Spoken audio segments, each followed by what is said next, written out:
Hey guys, tonight we're stepping into a place that smells faintly of roses, powder, and something much more suspicious underneath. The glamorous world of Regency England. Elegant ballrooms, silk gowns, polite curtsies, and the quiet understanding that everyone in the room may have started their morning by rubbing animal fat on their face. Not exactly the scene from a Jane Austen movie. Before we begin our delicate journey into historical skincare horror, take a quick moment to like the video and subscribe, but only if you genuinely enjoy what I do here. And thank you for suggesting this topic. It was such a delight to explore. If you're awake enough to type, drop a comment telling me where you're listening from and what time it is for you. I love seeing who's drifting off to sleep all around the world. Now dim the lights. Maybe switch on a fan for that soft background hum, get comfortable, and let your brain slowly wander back a couple of 100 years. But let's pause for a second. What did Regency women actually do every morning to look beautiful? Why did fashionable ladies smear toxic powder across their faces like human cupcakes? Why were egg whites being applied to skin like some kind of breakfast-themed skincare routine? Why did arsenic quietly sneak its way into beauty products? And perhaps most importantly, how did anyone survive a morning routine that involved lead, vinegar, crushed bugs, and the occasional dead animal? Because in the early 1800s, beauty wasn't about self-care. It was about survival, socially speaking. A pale face meant wealth.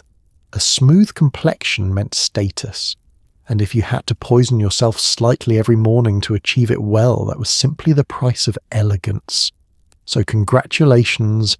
You've just woken up in Regency, England. The year is 1812. Your corset is already tightening.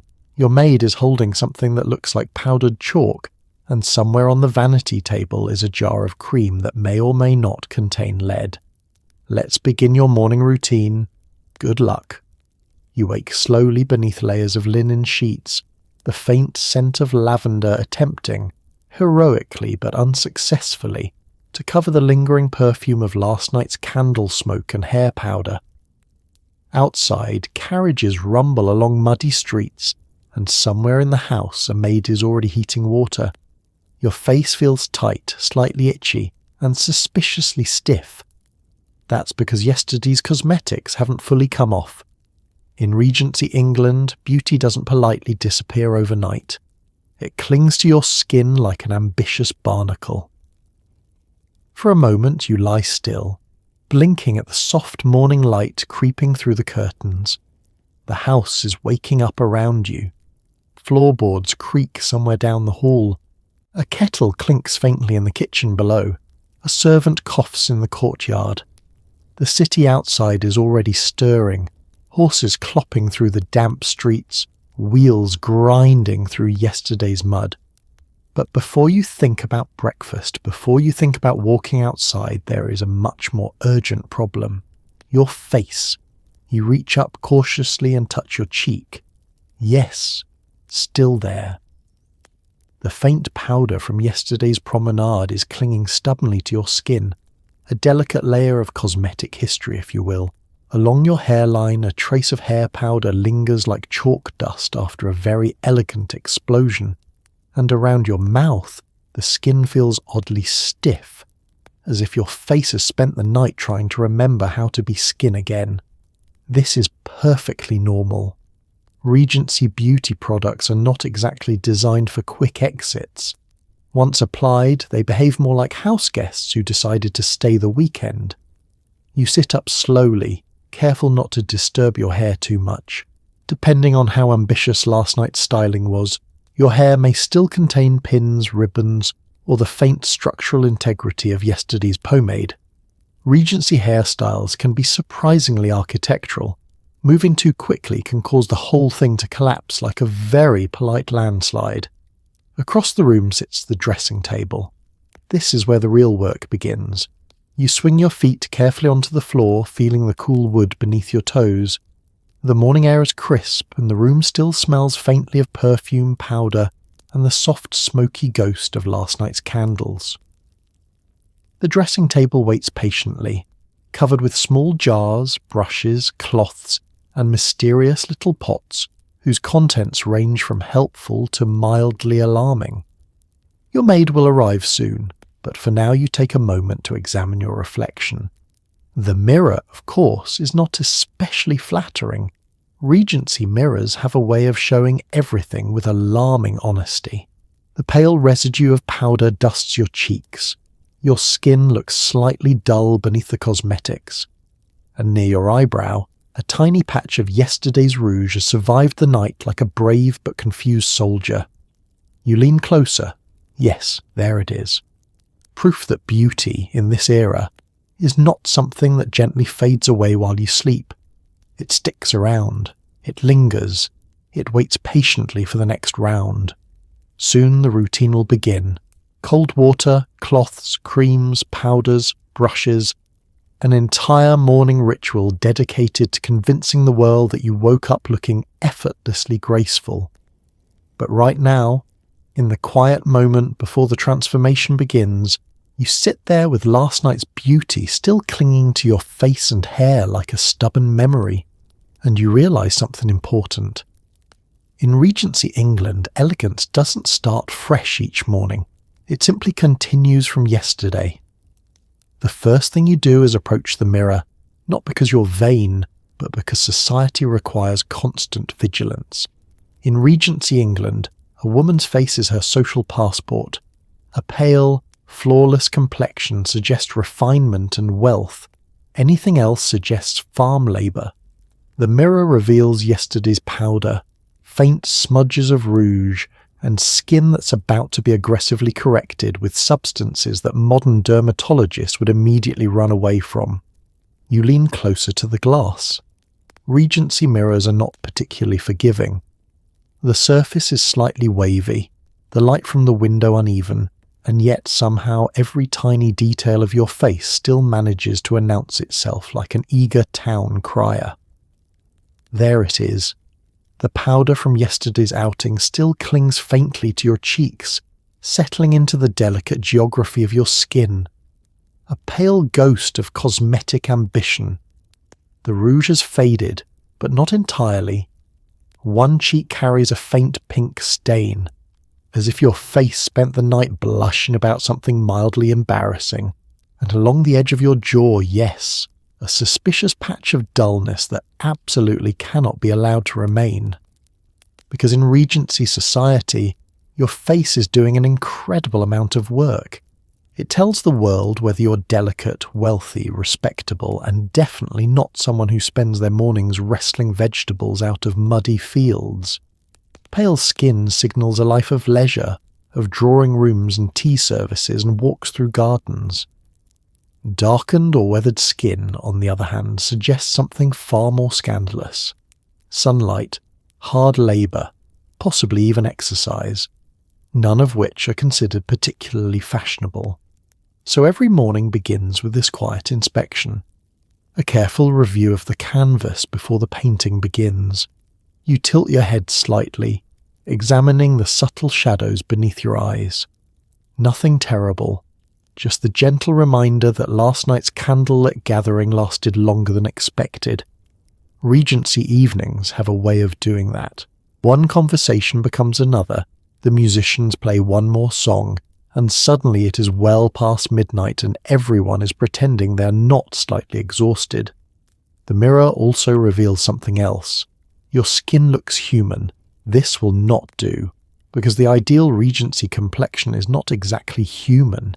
It is something closer to porcelain, milk, or freshly fallen snow. A complexion that suggests fragility, refinement, and the strong possibility that you might faint gracefully if someone raises their voice. Nature rarely cooperates with this goal. Nature produces freckles, uneven tones, the occasional blemish, and other reminders that skin is a living organ rather than a decorative teacup. Which is why the dressing table behind you is about to become very busy. You glance toward it now. Small glass jars, ceramic pots, folded cloths, delicate brushes, all waiting patiently like tiny soldiers preparing for battle. Inside them are powders, creams, lotions, and mixtures that promise brighter skin, smoother texture, and the sort of aristocratic pallor that tells the world you've never harvested a turnip in your life. Some of them are sensible enough. Rice powder, plant oils, rose water, others well. Let's just say that history occasionally experimented with ingredients that would make a modern chemist gently back away, while whispering, "Please don't put that on your face." But you cannot worry about that now, because society will see your face today, at the promenade, at tea, perhaps at a small morning visit with friends. And every person you meet will glance at you for just a moment, quietly reading the subtle signals written across your skin. Health, wealth, refinement, or, heaven forbid, imperfection. You take one last long look at the mirror. This is the calm before the routine begins. Because in Regency England, the mirror is not simply where you look at yourself. It's where the day's performance begins. You might assume the day begins with a refreshing wash. Something simple, a splash of water perhaps. But bathing habits in the Regency-era are complicated. Too much water was believed by some to weaken the skin or invite illness. So instead of vigorous scrubbing, the morning routine involves delicate dabbing with cloths dipped in cold water, rose water, or sometimes vinegar. Yes, vinegar. Nothing wakes you up like lightly marinating your own face before breakfast. You sit at the dressing table while a porcelain basin waits nearby, filled with water that is definitely not warm enough to be described as comforting. Heating large amounts of water takes time, effort, and an entire kitchen operation involving kettles and fires. So the morning wash tends to be brisk, efficient, and just cold enough to remind you that life in the early 1800s builds character. Your maid arrives quietly carrying folded cloths. This is not a bath. Not even close. Full-body bathing in the Regency-era happens occasionally, but it is not the daily ritual many people imagine today. Large tubs must be filled bucket by bucket, water heated manually, and the entire process can feel less like self-care and more like a complicated plumbing project. So most mornings rely on the simpler method, the strategic wash, face first. A cloth is dipped into the basin and wrung out carefully. Then comes the gentle dabbing, not scrubbing. Scrubbing would be far too aggressive for delicate aristocratic skin. Instead, the cloth touches your cheeks, your forehead, the bridge of your nose.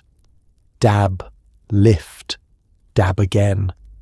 It's less like washing and more like politely introducing water to your face. The goal here is not to remove every trace of yesterday's cosmetics. That would require the sort of determination normally reserved for removing barnacles from ships. Instead, you loosen the powder slightly, refresh the skin, and prepare it for the next round of beauty treatments that will arrive shortly. A faint scent rises from the cloth, rose water today. This is one of the more pleasant options. Rose water has been used for centuries as a facial cleanser and toner, and it smells exactly like the sort of elegant garden you would expect wealthy Regency society to wander through while discussing poetry. But not every household chooses rose water. Some prefer vinegar. Yes, vinegar. The logic and fairness is not completely ridiculous. Vinegar was believed to tighten the skin and brighten the complexion. It also had mild antibacterial properties, though nobody in 1812 is describing it that way. They simply know that it makes the skin feel refreshed. Refreshed in the same way jumping into a cold lake feels refreshing. Your maid presses the cloth gently along your jawline, then your temples. The chill wakes you faster than any cup of tea could. Your eyes blink open wider as the last of the sleep fades away. Outside, the morning is growing louder. Wheels roll along the street. Horses snort in the cool air. Somewhere nearby, a vendor is already shouting about fresh bread. Meanwhile, inside this quiet dressing room, the transformation has begun. Another cloth passes over your neck and behind your ears. These small details matter. A woman's morning routine is not simply about cleanliness, it is about presentation.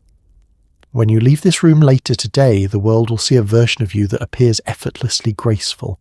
No one will imagine the series of cold cloths, sharp vinegar scents, and quiet determination that helped create that illusion. You pat your skin dry with a linen towel. The face now feels cooler, slightly tighter, and fully awake, clean enough to begin again. Because in Regency England, the morning wash is not the end of the routine. It is merely the opening act. Vinegar was one of Regency Beauty's favourite miracle ingredients.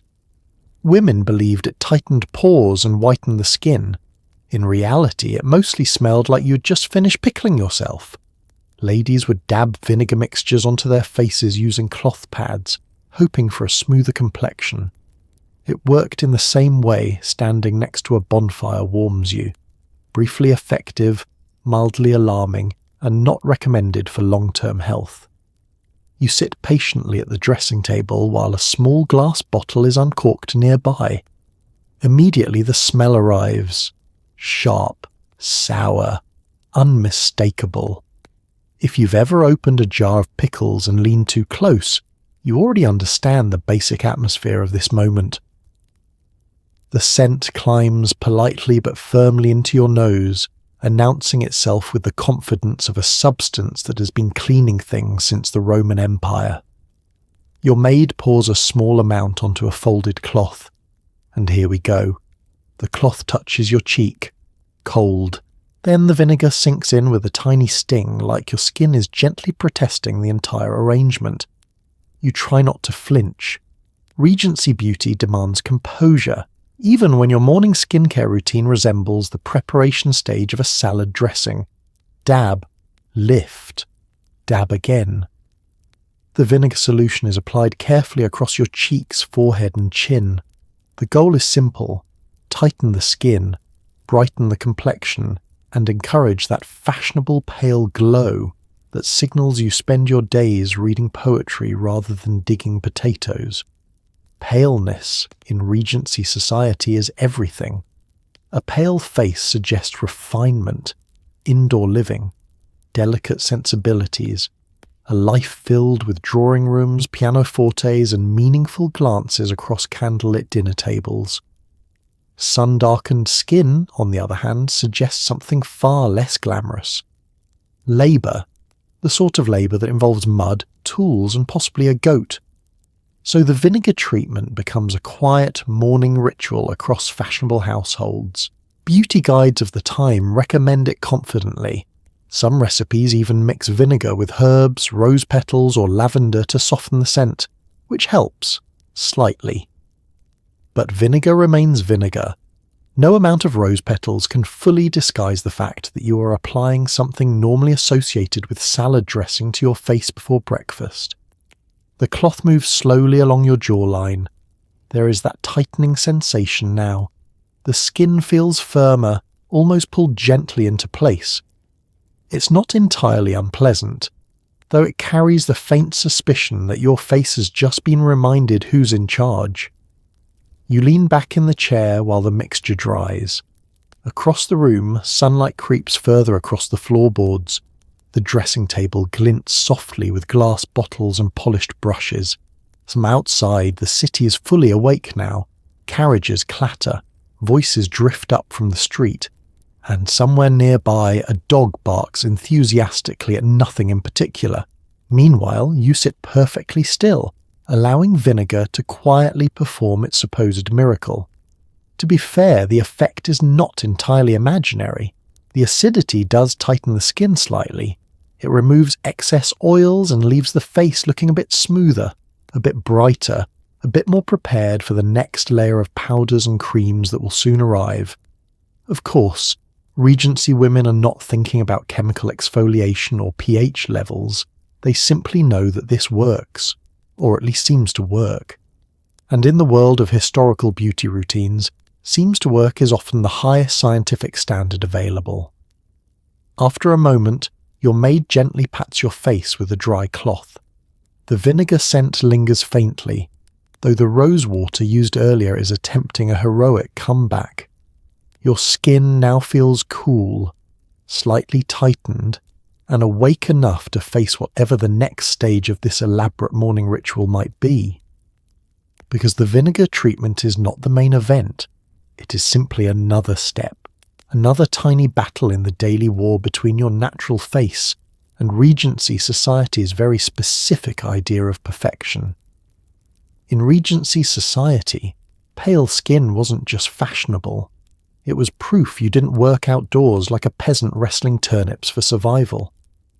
A pale face meant you lived indoors, attended balls, and possibly fainted occasionally. To achieve this ghostly glow, women used powders made from substances like rice powder, or sometimes lead. And yes, lead cosmetics had been used for centuries despite the minor side effect of poisoning. You sit before the mirror, skin still tingling faintly from the vinegar ritual, as your maid brings forward a small ceramic jar filled with fine white powder. This is the heart of the Regency beauty routine, the moment when your natural complexion is politely escorted off stage and replaced with something much more socially acceptable, something ethereal, something that says, "I have never worked a day in my life except perhaps to pour tea." She removes the lid, releasing a soft puff of powder into the air. It floats gently for a moment before settling onto the table like the world's most fashionable dust storm. You exhale slowly, bracing yourself. Because this step is important, it determines your entire social presentation for the day. A pale complexion is not optional. It is your visual resume, an immediate declaration of status, delicacy, and your firm commitment to not developing freckles under any circumstances. Freckles, after all, are rebellious little indicators that sunlight has touched you, and sunlight in Regency society is for servants, farmers, and extremely unfortunate people who walk places instead of taking carriages. Your maid dips a soft brush into the powder and gently taps it along the rim. Then she begins the application. The first touch is always surprising. A cool whisper of powder sweeps across your cheekbones, leaving behind a delicate matte finish. You watch as your natural skin tone disappears beneath the pale film. It's strangely satisfying, like priming a canvas before painting a portrait. Except this canvas happens to be your actual face. The powder is mostly rice-based today, which is fortunate. Rice powder is light, airy, and far less suspicious than some earlier cosmetic traditions. But not all households use such gentle ingredients. Some powders contain chalk, flour, ground alabaster, or, uncomfortably often, trace amounts of white lead. Lead produces an exceptionally smooth, opaque finish. Unfortunately, it also produces other things: skin irritation, premature aging, a faint but persistent sense that your face may be plotting against you. Of course, none of this stops Regency women from using it. Beauty, after all, has always demanded some degree of risk. Modern beauty routines might involve retinol or chemical peels. Regency routines involve ingredients that could technically qualify as light weapons. Your maid continues layering the powder, ensuring it reaches every corner of your face. The goal is total consistency. No uneven patches, no hints of warmth, certainly no suggestions that you might possess circulation. You glance sideways at your reflection. There it is, that unmistakable Regency pallor, the soft, powdered glow that tells the world you're fragile, refined, and possibly moments away from swooning elegantly into someone's arms. This is the look novels describe as delicate beauty, the kind of complexion that implies you survive entirely on whispered compliments and thin slices of cake. Another sweep of the brush glides across your forehead. The powder settles like snowfall on a quiet winter morning. You can almost feel your social rank rising with each pass, and then comes the crucial final check. Your maid steps back. You tilt your head slightly. The light catches your newly powdered face, bouncing softly across the surface. It is matte, pale, and entirely free from any hint of outdoor labour.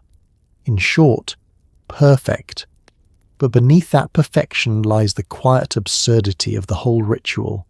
The powders, the ingredients, the careful application, all to convince the world that you're untouched by sun, sweat, or any form of productive activity. This is the Regency version of a filter, a delicate mask that transforms you into an idealized version of yourself, a version that society will accept without question. You inhale slowly, feeling the faint powdery scent around you. The quest for aristocratic paleness may be ridiculous, but it is also effective. With your porcelain complexion complete, you're now ready for the next stage of the transformation, the one that adds life back into your powdered face, just enough to look human. Rouge awaits. Some women applied cerus, a white cosmetic mixture containing lead. It created the perfect aristocratic pallor. Unfortunately, it also slowly damaged skin and health over time. But from a social perspective, dyeing slowly was apparently acceptable if you looked elegant while doing it. After all, nothing says refinement quite like applying a light layer of toxic metal before breakfast. You watch as your maid presents the small, luxurious jar with the same reverence one might use while unveiling a priceless heirloom. The container is beautiful, polished, delicate, exquisitely crafted. Inside it rests a powder whose reputation is equally exquisite and deeply questionable. Ceruse, the favoured weapon in the Regency beauty arsenal. A cosmetic so iconic you could practically measure a woman's social standing by how thoroughly she coated her face in it. Smooth, opaque, flawless, at least on the surface. And beneath the surface, well, that's where things get interesting. Your maid dips a soft puff into the powder, tapping lightly until it coats the surface like a tiny snowdrift. The moment she lifts it toward your face, you catch the faint, chalky scent of history's most glamorous mistake. The powder touches your cheek, soft, cool, deceptively innocent. At first, it's almost relaxing, like lying beneath a cloud. The cerus glides across your skin with a silky smoothness that modern cosmetics still try to imitate. It hides everything. Blemishes vanish. Uneven tones disappear. The last traces of sleep evaporate from your reflection. Cerus doesn't enhance your complexion. It replaces it. As the application continues, you watch your face slowly transform into the perfect Regency ideal. Pale enough to suggest delicacy, smooth enough to imply elegance, matte enough to declare that you have absolutely never stepped outside without a parasol. But behind that porcelain finish lies the truth. This powder is doing far more than cosmetics should. Lead doesn't just sit politely on the skin. It absorbs, it lingers, it disrupts. It leaves behind irritation, breakouts, and in worse cases, long-term health issues that Regency beauty manuals somehow forgot to mention. You inhale delicately, trying not to breathe in too deeply. The fine dust floats through the air, settling lightly across your collarbone and dressing table. If a breeze blew through the window right now, the entire room would look like it had been dusted with the world's most dangerous snowfall, and yet here you are, participating willingly in the ritual. Because ceruse in this era is not merely makeup, it is a statement, a symbol, a silent, powdery announcement that you belong to the refined world, where a flawless face matters more than practicality, and where the pursuit of beauty occasionally wanders into the territory of slow self-poisoning. You tilt your head toward the mirror as your maid continues blending the powder along your jawline. The reflection staring back at you is undeniably striking, ethereal even, ethereal, smooth as porcelain, pale as moonlight, perfectly suited for promenades, dances, and the occasional dramatic fainting spell. It's astonishing what people will endure for beauty, and you are not alone. Throughout the Regency period, Countless women dabbed their faces with similar powders, some milder, some stronger, many containing ingredients that would cause a modern dermatologist to spontaneously combust out of concern. But in a world with limited medical knowledge and intense social expectations, the dangers were easy to ignore. After all, the side effects didn't appear immediately, so Rouge was patient. It waited. The maid carefully smooths the final layer across your forehead, then steps back to admire her work. You gaze at your reflection again, unrecognizable in the best, most fashionable way. Your skin glows with that unmistakable Regency radiance, soft and powdered, untouched by sunlight, impervious to imperfection. It is the cosmetic equivalent of a beautifully written lie, a lie that society wholeheartedly believes. You exhale slowly, the faint chalkiness of the powder lingering in the air around you. The transformation continues. Rouge may be dangerous, but in the Regency-era, beauty is both an art and a performance, and this particular performance requires a leading lady who looks like she might evaporate in strong sunlight. And you, now perfectly pale and powdered, are ready to step into the next act. Once the powder was applied, many women sealed the deal with egg whites. Yes, actual egg whites. They were brushed across the skin and allowed to dry, creating a tight layer that smoothed wrinkles temporarily. It worked until you smiled, sneezed, or attempted any facial expression more complex than polite indifference. Your maid retrieves a small porcelain bowl from the dressing table, its contents shimmering faintly in the morning light. Inside sits a freshly whisked mixture of egg whites, pale, glossy, and possessing the faintly troubling smell of a breakfast that has taken a wrong turn. This is not the culinary kind of whisking. This is a beauty ritual, and one with far more dignity attached to it supposedly. You steel yourself. This step, however strange, is essential. Because the Regency beauty ideal demands smoothness. Not just pale skin, but taut, wrinkle-free, porcelain-like perfection. The sort of complexion that convinces others you have never worried about anything more serious than whether a gentleman found you sufficiently charming during last night's dance. Your maid dips a delicate brush into the bowl and lifts it toward your face. The first stroke is always the coldest.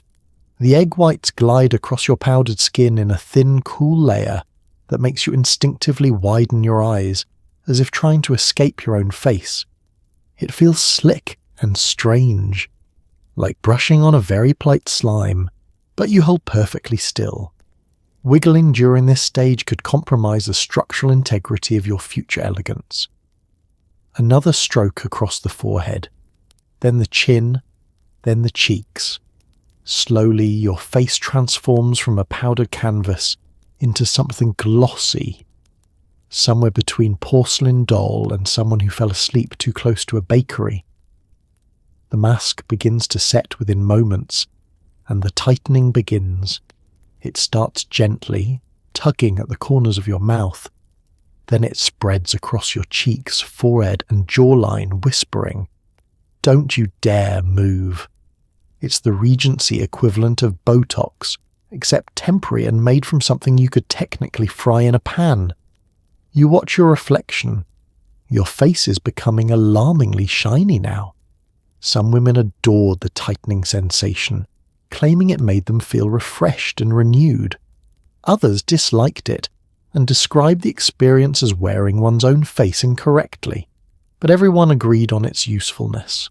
Once fully dried, the egg white mask smoothed lines, minimized texture, and gave the skin a firmer appearance, just long enough to impress others at a morning call or a midday promenade. But there was a trade-off: absolute emotional neutrality. The drying egg whites demanded facial stillness. No laughing, no smiling, certainly no reacting dramatically to gossip.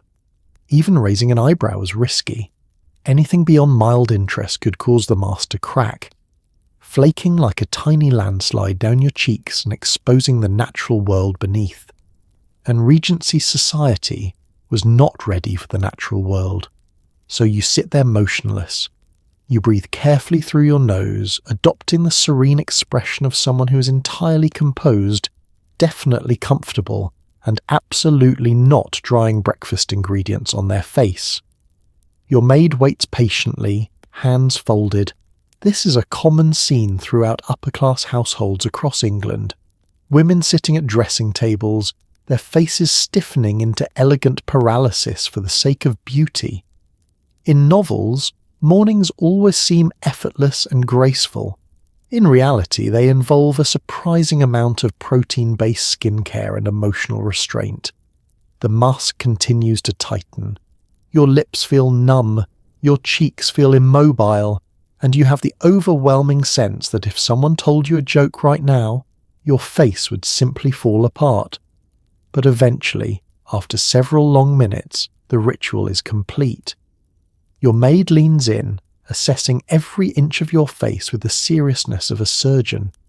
The mask has dried perfectly, forming a smooth, subtle sheen that acts as the final binding layer over your powder and ceruse. You look flawless, expressionless perhaps, but flawless. The mirror confirms it. No wrinkles, no texture, no betrayal of the fact that you're a living human who experiences stress, joy, or the occasional sneeze. The egg-white mask has done its job. Another step in the elaborate transformation, another moment of quiet absurdity in the grand pursuit of Regency beauty. And as your face slowly settles into its temporary state of glossy perfection, you realise something important. Elegance in this era isn't just effort, it's eggs. Of course, being pale wasn't enough. You also needed just a hint of healthy colour. This came in the form of rouge, often made from crushed plant dyes, berries, or occasionally insects. The result was a delicate pink tint applied carefully to the cheeks. Too little, and you looked sickly. Too much, and you resembled a startled tomato at a royal garden party. Your maid approaches with a small lacquered box containing the day's rouge. It is beautiful, polished wood, tiny brass hinges, a soft velvet lining. Inside sits a mysterious little cake of colour, pressed so neatly it almost looks edible. It is very much not edible. Unless perhaps you are an insect with adventurous tastes. The rouge has a faint scent, sweet, earthy, slightly floral. This makes sense considering many rouge recipes come from plant matter, beetroot, safflower, or in some cases the crushed bodies of cochineal insects. Yes, insects. Nothing says ready for the day quite like smearing the essence of a well-travelled beetle across your cheekbones. Your maid wets the tiny brush, swirls it across the rouge cake, and turns to assess the battlefield that is your exquisitely pale face. The goal here is subtlety, an art form really. One wrong move and your entire morning look veers from gently flushed elegance to someone just sprinted across Hyde Park in a panic. She begins with the lightest touch. The brush tap-taps against your cheek, leaving behind the faintest whisper of pink. It's almost imperceptible at first, like the shy blush of someone being complimented by a handsome stranger at a ball. The colour blends quickly with your powdered complexion, softening the stark paleness into something more human, more charming, more convincingly alive. You watch carefully in the mirror. This part of the routine is a delicate balance. A Regency woman needs just enough warmth to look approachable, but not enough to suggest vigorous health, or, heaven forbid, time spent outdoors. Blush must imply innocence, not exercise. Your maid steps back, squints and leans in again. A bit more on the apples of the cheeks. Tap, blend, assess. According to the beauty manuals of the time, rouge was best applied where a woman naturally glows when in pleasant company. Of course, the manuals failed to mention that most women glow because their corsets have cut off half their oxygen supply, not because they are overwhelmed with joy. Still, the placement is the same. You lift your chin slightly as she works. Rouge's role in the Regency palette cannot be overstated. Without it, your pale complexion runs the risk of looking ghostly. Not the soft, ethereal kind of ghost, more the type that haunts old houses waving a chain and moaning about unfinished business. With Rouge, however, the illusion is complete. Life, vitality, the tiniest hint that you might have blood circulation after all. Your maid adds a final, almost imperceptible dab to the high point of each cheek. The insects, if indeed insects were involved in today's mixture, seem to be doing excellent work. You glance again at your reflection. The transformation is subtle but powerful. Gone is the stark porcelain mask. In its place sits a face ready to greet society with a modest, well-behaved glow.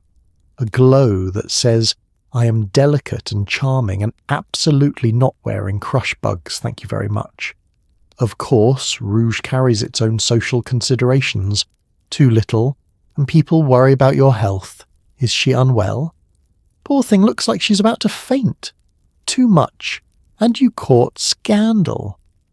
My dear, did she apply her cosmetics in the dark? You must land squarely between these extremes, a delicate dance of restraint and artistry. Your maid examines her handiwork with pride, then gently closes the Rouge box. The soft click of the lid feels like the closing note of a musical phrase. Another step complete. Another layer added to the portrait of who you must appear to be today. You inhale, feeling the faint floral scent around you. Your face is now pale, smooth, and delicately flushed, the perfect trifecta of Regency beauty standards. And as you prepare for the next stage of your transformation, you can't help appreciating the irony. To look natural, you must apply quite a lot of unnatural things. But that is the essence of Regency elegance. A little art, a little absurdity, and just enough rouge to convince the world you woke up charming. Arsenic occasionally appeared in Victorian and late Regency beauty treatments. Tiny doses were rumoured to improve complexion and create luminous skin. While not universal, the idea that poison could make you beautiful floated quietly through European beauty culture. The concept was simple. If it didn't kill you outright, it might make you glow slightly before the fainting began. You sit quietly at the dressing table as your maid sorts through the morning's various jars and powders, and for a moment you're grateful that today's routine has not yet involved anything obviously lethal. Regency beauty already feels like a complicated chemistry experiment, but arsenic adds a certain dramatic flair that most people prefer to avoid before breakfast. Still, the rumours circulate constantly. Ladies whisper about powders and tonics that promise a miraculous glow, skin so pale and radiant it appears almost luminous in candlelight. Beauty manuals hint at mysterious ingredients that refine the complexion and brighten the countenance. These descriptions sound innocent enough, until someone quietly mentions that the secret ingredient may, in fact, be arsenic. Yes, arsenic, the same substance normally associated with murder mysteries and suspicious teacups. The logic in the peculiar world of historical cosmetics was not entirely random. Small doses of arsenic were believed by some to stimulate circulation, producing a faint flush beneath the skin that created the appearance of vitality. The effect was subtle, eerie, and apparently quite fashionable. You glance at your reflection, now carefully powdered and rouged, and try to imagine improving the situation by adding poison. The mirror offers no helpful answers. Fortunately, arsenic treatments were not universally embraced. Many women relied on safer powders, herbal tonics, and creams made from ingredients that, while odd, were at least unlikely to qualify as evidence in a criminal investigation. But the mere existence of arsenic beauty treatments tells you something fascinating about the era. Beauty was serious business. The pursuit of perfect skin carried enormous social weight. A clear, pale complexion signalled health, wealth, and refinement. Blemishes suggested illness, stress, or worse, hard work.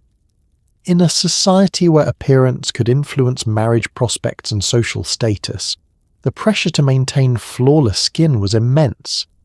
And when people feel pressure, they sometimes make creative decisions. Across Europe, stories spread about individuals who consumed tiny doses of arsenic in the belief that it enhanced their beauty. Some accounts describe mountain communities in Austria where arsenic eating supposedly improved skin tone and lung capacity. Whether these stories were exaggerated or not, they fed the broader myth that a little poison might produce a perfect complexion. You shift slightly in your chair, watching the morning light catch your cheekbones. Your skin already looks pale enough to impress most drawing rooms. The rouge adds a soft warmth. The egg white mask still holds everything together like a polite architectural support system. Surely that is sufficient. Your maid seems to agree. She closes one of the small jars on the table with a quiet click, clearly satisfied that today's beauty routine will remain free of exotic toxins. The room smells faintly of rosewater, powder and clean linen. Much more reassuring scents than arsenic could ever provide. Still, the idea lingers in the back of your mind. History is full of strange beauty trends. Some involve vegetables, some involve crushed insects, and occasionally someone decides that poison might be the final touch needed to achieve the perfect glow. You lean closer to the mirror, studying your reflection. Your skin appears smooth, pale, delicately flushed. It looks healthy, refined, and entirely free of substances normally associated with Victorian crime novels. That feels like a victory. Because while Regency beauty routines already demand patience, precision, and a surprising number of breakfast ingredients, there is one step you're perfectly happy to skip. The one where beauty becomes mildly poisonous. Oral hygiene existed, but in creative ways. One method involved rubbing teeth with burnt breadcrumbs or charcoal powder. This was meant to polish the teeth and remove stains. It was essentially brushing your teeth with barbecue leftovers and hoping society noticed the effort. Now that your face has been powdered, tightened, rouged, and possibly lightly marinated in vinegar, it's time to turn your attention to something equally important in polite society. Your teeth. You approach the washstand, where a small dish waits patiently beside the basin. Inside it sits a curious little pile of dark crumbs that look suspiciously like the remains of a failed breakfast. Burnt bread. This, believe it or not, is part of your dental routine. The theory is simple. Bread is toasted, or rather completely incinerated, until it becomes blackened and brittle. Then it's crushed into fine crumbs and used as a kind of primitive polishing powder. Mixed sometimes with charcoal or salt, the result is meant to clean stains from the teeth and brighten the smile. It's not quite the minty toothpaste experience modern people might imagine, but it works sort of. You dip a damp cloth into the crumbs and lift it toward your mouth. The texture feels gritty and slightly alarming, like brushing your teeth with the remains of a campfire. Still, the process is quick and efficient. A gentle rubbing along the front teeth, careful passes along the sides, back and forth, up and down. You try not to taste it too much.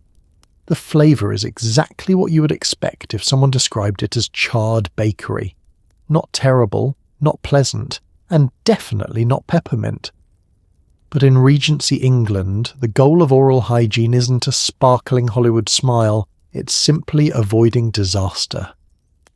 Because dental health in the early 19th century is unpredictable.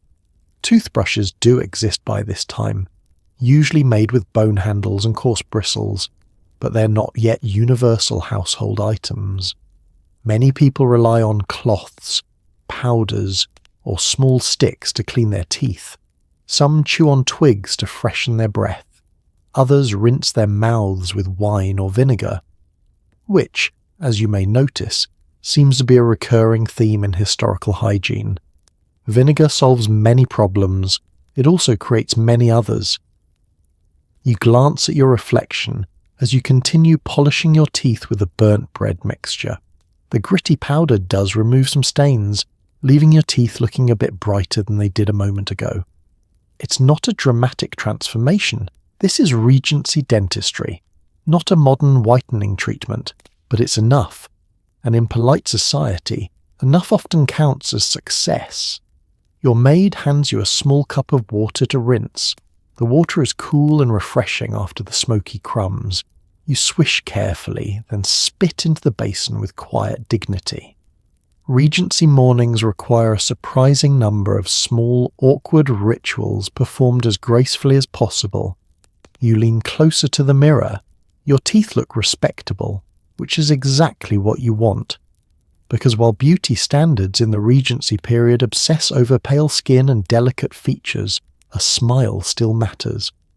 At balls, teas, and promenades, a pleasant smile can make conversation easier, soften a first impression, and reassure others that you're both charming and hygienically responsible, at least by the standards of the time.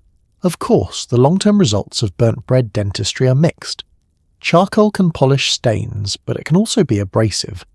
And without modern dental care, many people in the Regency period suffer from toothaches, cavities, and the occasional alarming encounter with a barber surgeon holding pliers. But for now, your teeth feel clean. Your breath no longer smells faintly of last night's wine and pastries. The charcoal has done its job. The burnt bread crumbs have fulfilled their destiny. You straighten up and give your reflection a careful test smile. It looks perfectly acceptable. And in Regency England, where beauty routines already involve powders, eggs, vinegar, and crushed insects, brushing your teeth with burnt bread feels almost normal. Hair during the late 18th century was often powdered with starch or scented powders. Though less extreme by the Regency period than earlier Georgian fashions, traces of the practice remained. Powdered hair created a refined look, but had the unfortunate side effect of making everyone smell faintly like flour. You sit once again at the dressing table, as your maid approaches with a small tin shaker and a brush that looks suspiciously like it belongs in a bakery rather than a beauty routine. Inside the tin is a fine white powder, usually made from starch, sometimes rice flour, occasionally scented with lavender or citrus oils if the household is feeling particularly extravagant. It is time to dust your hair. The practice is less dramatic than it once was. Earlier in the Georgian era, powdered wigs and towering hairstyles ruled the social scene like powdered monuments. People walked around looking like extremely elegant snowdrifts. By the Regency period, fashions have shifted toward more natural hairstyles, soft curls, lighter arrangements, and less architectural ambition. But the powder tradition hasn't completely vanished. Old habits, much like cosmetic powders, cling stubbornly to society. Your maid lifts a small puff of powder and gently taps it into your hair. A soft cloud rises immediately, floating through the air like a delicate mist of fashionable flour. You hold your breath for a moment while the dust settles across the curls and ribbons still lingering from yesterday's styling. The powder serves several purposes. First, it absorbs oils, hair pomades, those glorious mixtures of animal fat and scented oils used to keep hair in place, can leave things feeling a little greasy. Powder balances this by drying the hair slightly and giving it a softer texture. Second, it adds volume. When the powder settles between strands, it creates a fuller, lighter look that makes your hairstyle appear more elaborate than it actually is. Regency beauty, like most beauty trends, enjoys a good optical illusion. And third, it smells nice. Well, nicer. Lavender or bergamot oils are sometimes mixed into the powder, transforming your hair into a faintly perfumed cloud. Of course, the underlying scent still carries the unmistakable whisper of starch. So the final fragrance is something like floral pastry. You glance at your reflection as another puff of powder floats gently onto your curls. There is something strangely peaceful about this moment. The soft brushing, the quiet rustle of fabric. the sunlight catching tiny powder particles drifting lazily through the air like dust motes at a very refined bakery. Your maid works carefully, lifting small sections of your hair and tapping powder along the roots. The goal is subtlety, no obvious white coating, no visible flower explosions. Just a gentle softening effect that makes the hair look airy, delicate, and effortlessly arranged. Effortless, of course, being the most exhausting illusion in Regency beauty. You tilt your head slightly as she shapes the curls around your temples. A few loose tendrils frame your face now, lightened slightly by the powder. The effect is charming, soft, and very much in line with the Regency ideal of natural elegance. Natural elegance that required approximately 14 separate steps to achieve. Outside the window, a carriage rattles past. Somewhere nearby, someone is laughing loudly in the street. The world beyond the dressing room is already alive with movement and noise. Inside, however, the transformation continues quietly. One final dusting across the crown of your head. Your maid steps back and gently smooths the curls into place. The powder has done its job. Your hair now looks fuller, softer, and delicately styled, like something that simply happened overnight without any human intervention whatsoever. Which is, of course, exactly what you want people to believe. You lean closer to the mirror and give your head a careful turn from side to side. The curls bounce lightly. The powder is invisible unless the light catches it just right. Perfect. Your hair smells faintly of lavender and very faintly of baked goods. But in the Regency world of powdered faces, egg masks and burnt bread toothpaste, smelling slightly like a pastry is hardly the strangest part of your morning routine. Hair styling required pomade. Pomade was commonly made from animal fat mixed with perfumes or oils. This helped shape elaborate hairstyles, but also attracted dust like a magnet. By the end of the day, your hairstyle was technically still elegant, but also functionally part pastry. Your maid sets a small ceramic pot on the dressing table and removes the lid with the solemnity of unveiling a rare artifact. Inside is a creamy, glistening substance the colour of pale butter. It looks deceptively edible, like something that might accompany warm bread at breakfast. It is not. Definitely not. This is pomade, one of the Regency-era's most relied upon beauty tools, and also one of its most questionable inventions. The scent rises immediately, part floral, part citrus, and unmistakably part animal, because at its core, pomade is fat. Real, honest-to-goodness rendered fat, mixed with scented oils to disguise the fact that you are, in essence, preparing to glaze your hair like a roast dinner. Your maid dips 2 fingers into the mixture and softens it between her palms. The sound is faint but unmistakable, a quiet slick that tells you everything you need to know about what's coming. Then she steps behind you and begins to smooth the pomade through your hair. The texture is thick, heavy, waxy. It clings to your curls with enthusiastic determination. To be fair, pomade is incredibly effective. In an age without hairspray, mousse, or convenient styling creams, a fat-based pomade is the only way to keep curls in place. It smooths flyaways, tames unruly hair, and forms a foundation upon which powdered styles can be built. It also carries your chosen scent, bergamot, orange blossom, rose, throughout the day, making you smell perpetually pleasant. Well, pleasantish. Because beneath the floral notes lurks that faint, ever-present whisper of fat. Your maid works systematically, sectioning your hair, coating each lock with just enough pomade to encourage obedience. She shapes the curls around your temples, smooths the top, and gently twists a loose tendril here and there. Your hair begins to shine, not the glossy, healthy shine modern hair products aim for, but a denser, more substantial gleam. A gleam with texture, a gleam with intentions. By late afternoon, this same gleam will have collected a fine, respectable layer of dust. This is unavoidable. Pomade loves dust. It is its soulmate.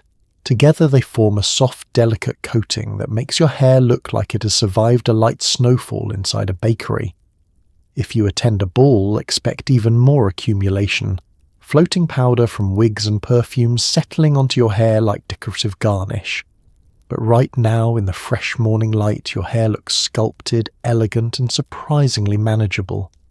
Regency curls have a romantic charm, soft and slightly tousled, framing the face like an oil painting. Without pomade, none of that would be possible. Without pomade, your curls would rebel immediately, collapsing, springing outward, or attempting to form their own wind-based weather system. Your maid adds a touch more pomade to the back of your hair, smoothing it upward and securing a small comb. The comb glides effortlessly, thanks to the delightful lubrication of lightly scented animal fat. You try not to think about it too hard. Pomade is simply part of the process, a necessary evil, like vinegar facials, egg white masks, or brushing your teeth with burnt toast. Regency beauty is built upon equal parts creativity and mild suffering. As your maid finishes shaping the curls, she steps back to assess her work. Your hair is now perfectly arranged, soft waves and delicate tendrils framing your face, pinned sections holding steady, and just enough shine to catch the light without appearing greasy. Well, noticeably greasy. You tilt your head in the mirror. The effect is undeniably lovely, romantic, even whimsical. Your hair looks like it belongs in a portrait, softly arranged, pleasingly symmetrical, glowing faintly with floral scent and protein. You smile, careful not to disturb your powdered face. Yes, pomade might attract dust. It might require multiple washes to fully remove. It might be one chemical step away from turning your hairstyle into a souffle, but without it, your Regency morning transformation would fall apart instantly, literally. So for now, you accept the shine. You embrace the subtle pastry aesthetic. Because elegance in this era is built on layers of powder, of effort, and occasionally of fat. Creating fashionable curls required curling papers and heated irons. The process involved wrapping sections of hair in paper and applying heat. It was effective, but the line between beautiful curls and accidentally setting your hair on fire was thinner than most people preferred. Your maid brings out the curling papers first, small narrow strips of paper that look harmless enough. They resemble tiny parchment scrolls, the sort of thing you might use to leave a polite note or wrap a bit of leftover pastry. But these papers are not for writing. They are for sculpting your hair into the delicate curls that Regency society adores. She begins by sectioning your hair with practiced hands. Each lock is smoothed carefully. Thanks to the pomade, it behaves with admirable obedience, then wound around a curling paper. The paper prevents the hair from burning when heat is applied. At least that is the idea. You watch in the mirror as the wrapped curls accumulate one by one. The process is slow, methodical, almost meditative, like rolling tiny croissants made of hair. Once each lock is tucked neatly into its little paper shell, your maid reaches for the next tool, the heated iron. This instrument is equal parts beauty implement and fire hazard. It looks innocuous enough, a simple metal tongue or rod depending on the style. But when held too long over a flame, it glows faintly red, whispering, "I could ruin your entire day in 3 seconds if mishandled." Your maid tests the iron's temperature by holding it near a cloth, ensuring it is not hot enough to scorch. A wise move. Many households, in their eagerness for perfect curls, have learned the hard way that enthusiasm and fire do not mix. With the heat adjusted, she presses the iron gently around a paper-wrapped curl. There's a soft sizzle, not alarming, but definitely noticeable. You freeze instinctively. resisting the urge to inhale too sharply. This part of the routine requires trust. Trust in your maid's steady hands. Trust in the curling paper's protective barrier. Trust in the iron's temporary cooperation. Regency Beauty is full of moments where you suspect your morning might be recorded in the newspaper for all the wrong reasons. She moves methodically from curl to curl, applying heat, counting silently, then removing the iron. Each time she finishes a curl, she lightly taps it with her finger to test its firmness. When done properly, the curls hold their shape beautifully, soft, delicate spirals that frame the face like little question marks of elegance. When done poorly, well, let's just say its amazing hair hasn't become a regulated substance. You sit perfectly still as she works. Any sudden movement could ruin the shaping process or, worse, introduce the iron to parts of your head it was never meant to meet. So you adopt the serene posture of someone pretending they're not sitting inches away from a potential small fire. The smell of warm pomade drifts faintly in the air, mixed with the aroma of hair being gently coerced into shape. Not burned, just encouraged, firmly. After several minutes of careful heating, your maid begins to unwind the curling papers. Each one reveals a beautifully formed curl, bouncing softly as it falls into place. The effect is magical. Soft tendrils cascade around your temples. Small ringlets gather near your neck. A few loose curls frame the powdery whiteness of your complexion, adding softness to the otherwise immaculate face crafted earlier. The transformation continues. You lift a hand slightly, not enough to disturb anything, and admire the curls. They look effortless, as though they naturally sprang into being the moment you woke. The truth, of course, involves fire, paper, animal fat, and an alarming willingness to risk minor burns for aesthetic purposes. But that is the Regency way. Your maid shapes the final curl, smoothing it gently before stepping back to assess the entire arrangement. Everything sits perfectly. Nothing appears singed. Your head, miraculously, is still intact. You breathe a small sigh of relief. Your curls are ready, elegant, buoyant, and entirely flammable. But for now, beautifully so. Eyebrows were sometimes darkened with burnt cork or soot to create definition. The result was subtle if done well. If done poorly, you looked like someone had attempted portrait painting on your face using fireplace residue. Your maid approaches with a tiny pot of soot, real soot, gathered from the fireplace and carefully sifted, and a small stick of burnt cork. These are the primary tools for Regency eyebrow enhancement, though they look more like materials for starting a fire than creating beauty. Still, in an era without brow pencils, gels, or microblading, this is what innovation looks like. She sets the items beside the mirror, and you can't help but notice how unglamorous they appear. Modern cosmetics come in shiny tubes and elegant compacts. Regency eyebrow products look like leftovers from last night's attempt to keep the house warm. But practicality aside, eyebrows matter. A well-shaped brow frames the face, adds definition, and ensures your expressions, however limited by your egg white mask, communicate the appropriate amount of Regency grace. Too thin, and you look permanently startled. Too thick, and you appear as though you've joined a militia. Precision is everything. Your maid picks up the burnt cork first.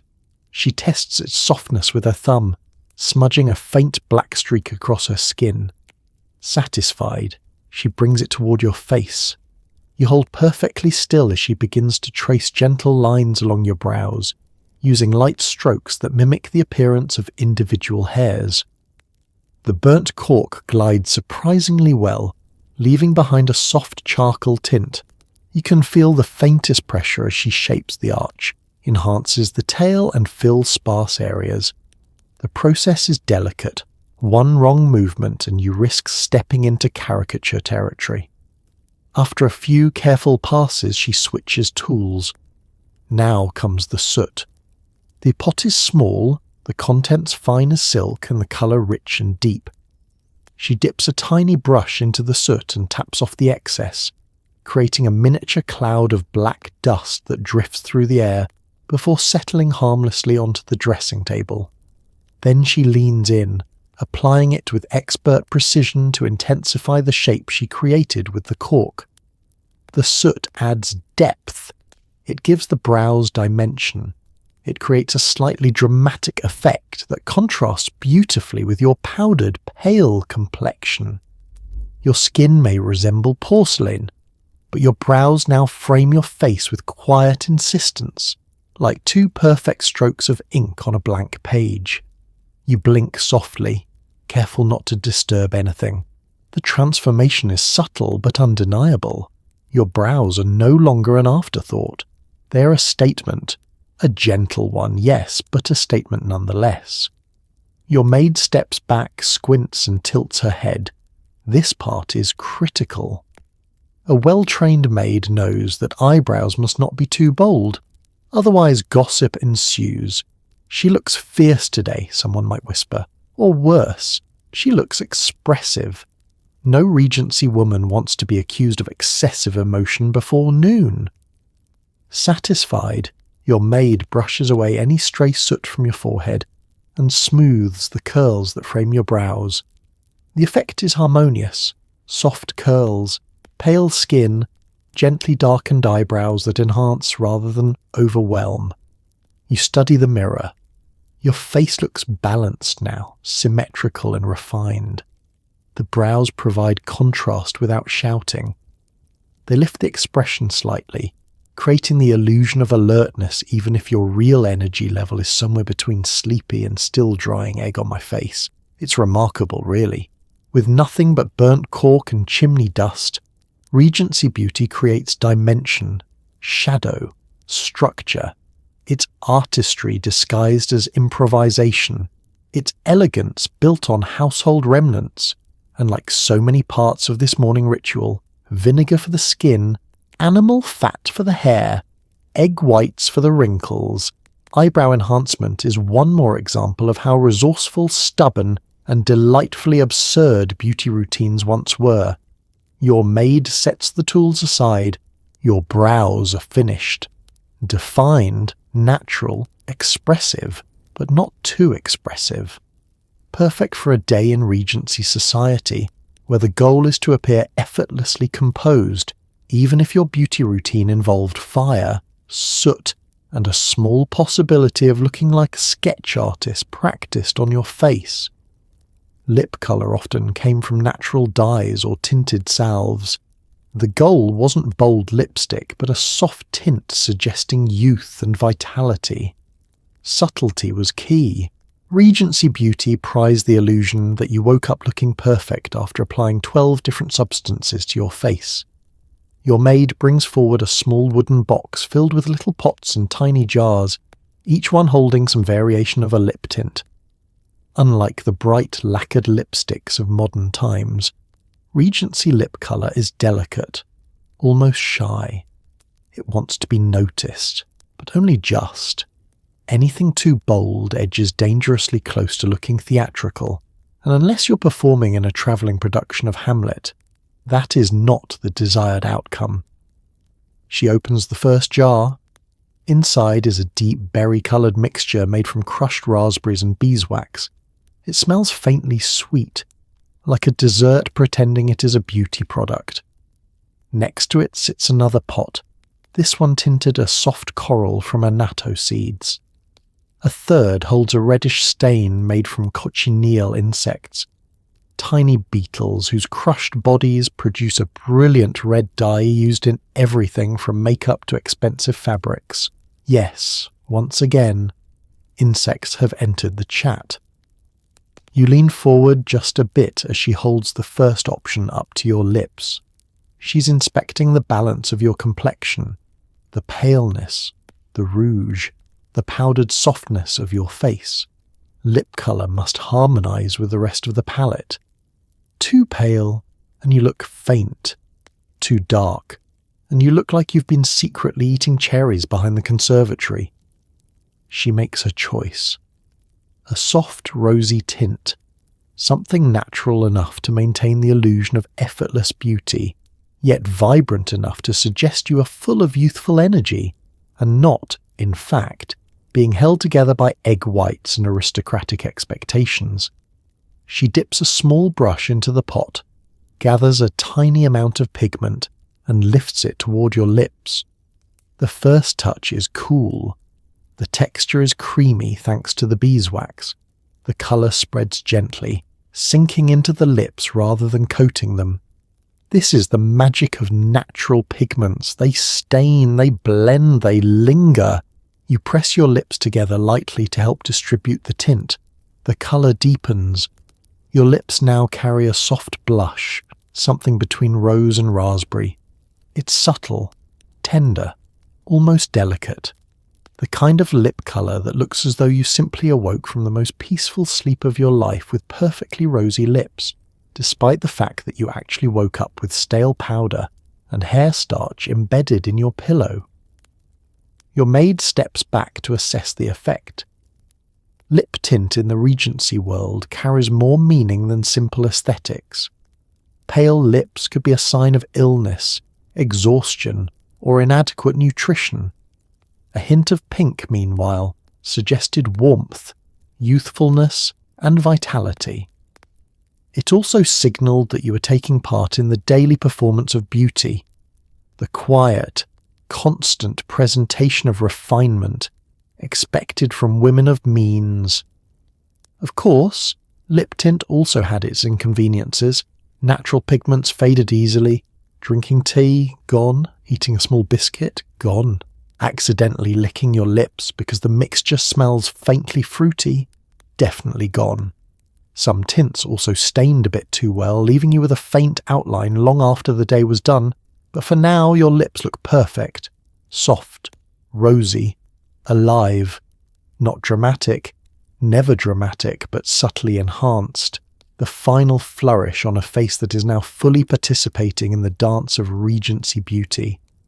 Your maid smooths a final layer of salve over the tint to give your lips a soft sheen. Not glossy, gloss was not fashionable, but hydrated enough to appear youthful and well cared for. You examine your reflection. The powdered pallor, the faint flush of rouge, the carefully shaped brows, and now the delicately tinted lips all work together. Each element layers into the next, forming a unified portrait of elegance. This is the Regency ideal, not boldness, not intensity, not anything too obvious, but quietly curated perfection. A face that whispers rather than shouts. A face that suggests nature itself woke up early to do your makeup, while knowing full well it took half the household to assist. Your lips, now softly tinted and glowing with understated charm, complete the morning transformation and prepare you for the next act of this historical beauty ritual. Small beauty patches called mouches were sometimes used to hide blemishes or scars. These tiny pieces of black silk were placed strategically on the face. Not only did they cover imperfections, they also became fashion statements, like the Regency version of decorative band-aids. Your maid brings forward a tiny velvet-lined box so small and elegant it could easily pass for a jewellery case. She opens it with a soft click, revealing an assortment of delicate black silk shapes, circles, crescents, stars, hearts, each no larger than a fingernail. These are mouches, the fashionable beauty patches of the era, and despite their size, they wield remarkable social influence. You lean closer to the mirror, examining your complexion. After the powder, the egg white mask, the rouge, and the various layers of beauty engineering, your face is nearly flawless. Nearly. A tiny blemish near your left cheekbone dares to interrupt the illusion. Just the faintest shadow of reality peeking out beneath an otherwise perfect Regency finish. Unacceptable. But don't worry, this is exactly what mouches are for. Your maid selects a small round patch, slightly glossy from the beeswax on the back that helps it adhere to the skin. She holds it up beside your face, squinting as she considers placement. Choosing where to place a mousse is an art form, not just practical, but symbolic. The Regency-era inherited this tradition from earlier Georgian fashions, where the placement of beauty patches could even convey flirtatious messages. A patch near the corner of the eye, mysterious. A patch by the mouth, flirtatious. A patch near the cheekbone, playfully elegant. Too many patches at once? A theatrical villain. You're aiming for elegance, not villainy. Gently, your maid presses the tiny silk circle onto your cheek. It adheres instantly, like a miniature badge of refinement. The effect is subtle but striking. The deep black of the silk contrasts beautifully with your powdered skin, creating a tiny flourish of drama without overwhelming the face. It draws the eye just enough, not enough to scandalize, just enough to intrigue. You tilt your head slightly in the mirror. The placement is perfect. The blemish is concealed, the symmetry of your face gently enhanced, and the entire application looks intentional, as though this tiny dark dot appeared naturally as a gift from the gods of aesthetic balance. Your maid opens the box again. "Perhaps one more?" she asks with a cautious tone, knowing the line between tasteful enhancement and theatrical excess is thin. You consider. Some women use multiple mouches at once, crafting a constellation of black silk across their skin. It's bold, fashionable, and utterly attention-grabbing. But for morning calls and polite social visits, one is quite enough. You shake your head softly, careful not to disturb the delicate placement. One mousse is the perfect compromise between practicality and flair. Your maid nods approvingly and closes the box. She performs the final check, smoothing a stray curl away from your forehead, ensuring the patch sits seamlessly within the overall composition of your face. It's remarkable how something so tiny can shift the entire tone of your appearance. Without it, you looked lovely but fragile, soft, pale, slightly ethereal. With it you look composed, confident, and just the slightest bit mischievous. A beauty patch says, "I care deeply about my appearance, but not too deeply." It says, "I woke up flawless while quietly hiding the truth beneath a piece of silk the size of a lentil." You admire your reflection once more. The mousse is doing exactly what it was designed to do, drawing attention away from imperfections while adding a stylish flourish to your carefully crafted Regency look. Between the powder, the rouge, the brow shaping, the lip tint, and now this strategically placed silk accent, your morning transformation is nearly complete. And as you rise from the dressing table, you realize this tiny beauty mark carries a bigger lesson about Regency aesthetics. Elegance isn't always about perfection. Sometimes it's about knowing exactly where to put the patch. Freckles were considered undesirable in aristocratic circles. Women tried lemon juice, vinegar, or other acidic mixtures to lighten them. Essentially, if your skin dared produce freckles naturally, society responded by marinating it again. You lean toward the mirror, squinting slightly, scanning your complexion for any sign of rebellion. Because in Regency England, freckles are not cute, whimsical, or sun-kissed. They are evidence. Evidence that you have been outside. Evidence that you may have met the sun without supervision. Evidence, horrifyingly, that you might have done something practical. Unthinkable. Your maid stands behind you holding a small dish of lemon juice, the sharp scent already filling the air. Lemon juice is considered one of the more approachable freckle remedies, not because it works particularly well, but because it only sometimes stings like emotional regret, and it smells pleasantly citrusy, which is a nice change from the vinegar-soaked cloths that have already made several appearances in your morning. She dips a small cloth into the juice and wrings it out, creating a droplet that slides down her knuckle. Then, with gentle precision, she begins dabbing the cloth across your cheeks, Each touch delivers a soft sting, like your skin is being personally reprimanded for daring to express individuality. Dab, press, reprimand. Just a few more spots, your maid murmurs, scanning your face like a detective hunting clues.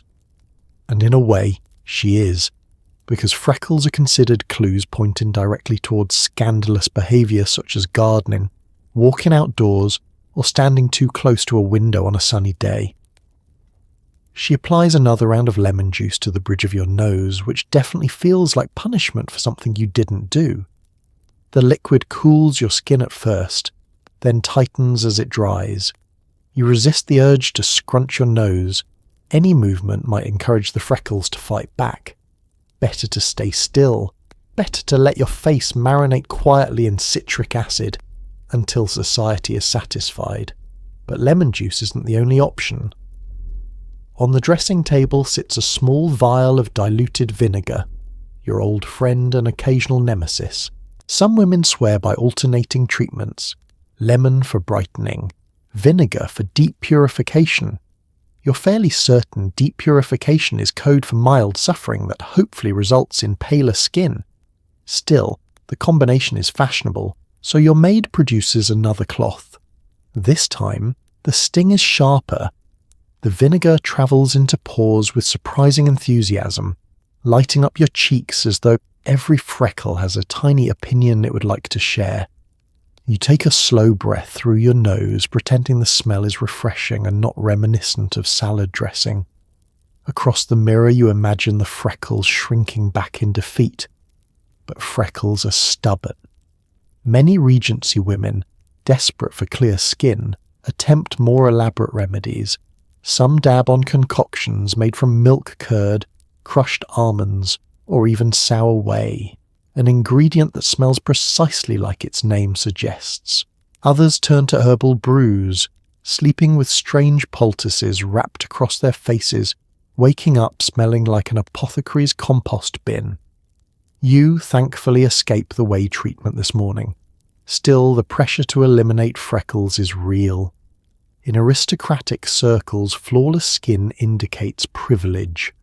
It whispers, "I have staff to carry my parasol, and I do not personally engage with sunlight."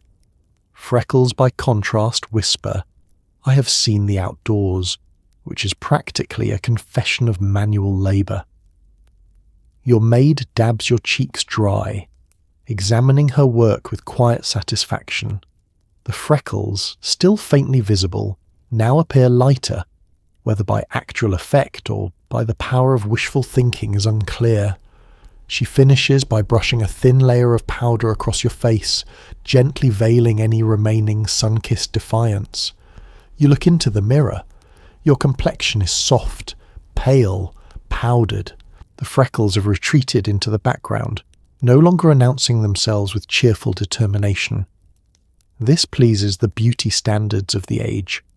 And yet there's a strange irony to the whole ordeal. Freckles form naturally from sunlight, a harmless biological quirk. But in Regency England, where beauty is measured by delicacy and indoor living, your skin must remain a blank canvas, smooth, pale, unmarked by something as democratic as the sun. Your maid steps back. Your skin now achieves the proper level of aristocratic anonymity.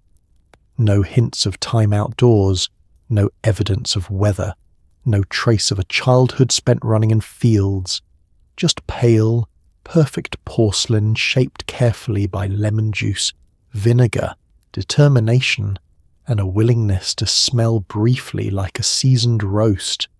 Your freckles are quiet now, but they'll try again tomorrow. After powders, pomades, and creams came perfume. Scents like rose, lavender, bergamot, and jasmine mask the complex bouquet created by hair grease, powder dust, and questionable skincare chemistry. Your maid approaches with the smallest, most elegant tray of the morning. Crystal bottles in soft hues of pink and gold, each sealed with a delicate stopper. Inside them swirl the only truly pleasant scents you've encountered during this entire beauty ritual. scents designed not just to enhance your presence, but to heroically disguise everything you have willingly smeared, dabbed, powdered and brushed onto yourself since dawn. Perfume, in Regency society, is not indulgence. It is defence. A necessary counterattack against the olfactory consequences of pomade, which, let's be honest, is just politely scented animal fat. Hair powder, essentially aromatic dust, and cosmetic mixtures whose scent profiles politely whisper, "I was invented before germ theory." Your maid lifts the first bottle, rose water, classic, delicate, eternally fashionable. She dabs a small amount behind your ears, and the scent immediately begins negotiating with the pomade, trying to reach a polite compromise. Next comes lavender, applied lightly along your wrists. It's calming, soft, perhaps even soothing, if you ignore the faint background note of vinegar lingering from earlier treatments. Perfume does not erase the morning's chaos. Perfume simply wins the argument. Your maid moves on to bergamot, a cheerful citrus scent that was wildly popular in the early 1800s. A single drop pressed onto the pulse points of your neck brightens the air around you, adding an uplifting sparkle to the overall composition of woman who has tried very hard this morning. Finally, jasmine. Just a touch. Jasmine is potent, almost decadent. Too much and you risk smelling like a garden party that took a wrong turn. But in the right amount, jasmine drifts around you like a soft whisper, a finishing note of elegance that says, "Yes, I have spent an hour becoming this version of myself, and I would appreciate it if you pretended I simply woke up this way." The layering is intentional. Each note plays a role. Rose softens, lavender calms, bergamot brightens, jasmine seduces politely, discreetly with Regency-approved modesty. As your maid recaps the bottles, the dressing room fills with a fragrant blend far more harmonious than any of the individual ingredients you encountered earlier. The powders, oils, fats, vinegars, and botanical concoctions have been locked into a gentle aromatic fortress. By the time you leave this room, no one will detect even a hint of the egg whites that dried on your face or the charcoal breadcrumbs you used as toothpaste. Perfume finalizes the illusion. It tells society, "I am put together. I am refined." Nothing strange or experimental happened during my morning routine. Absolutely nothing. But perfume in the Regency era is more than personal hygiene or polite deception.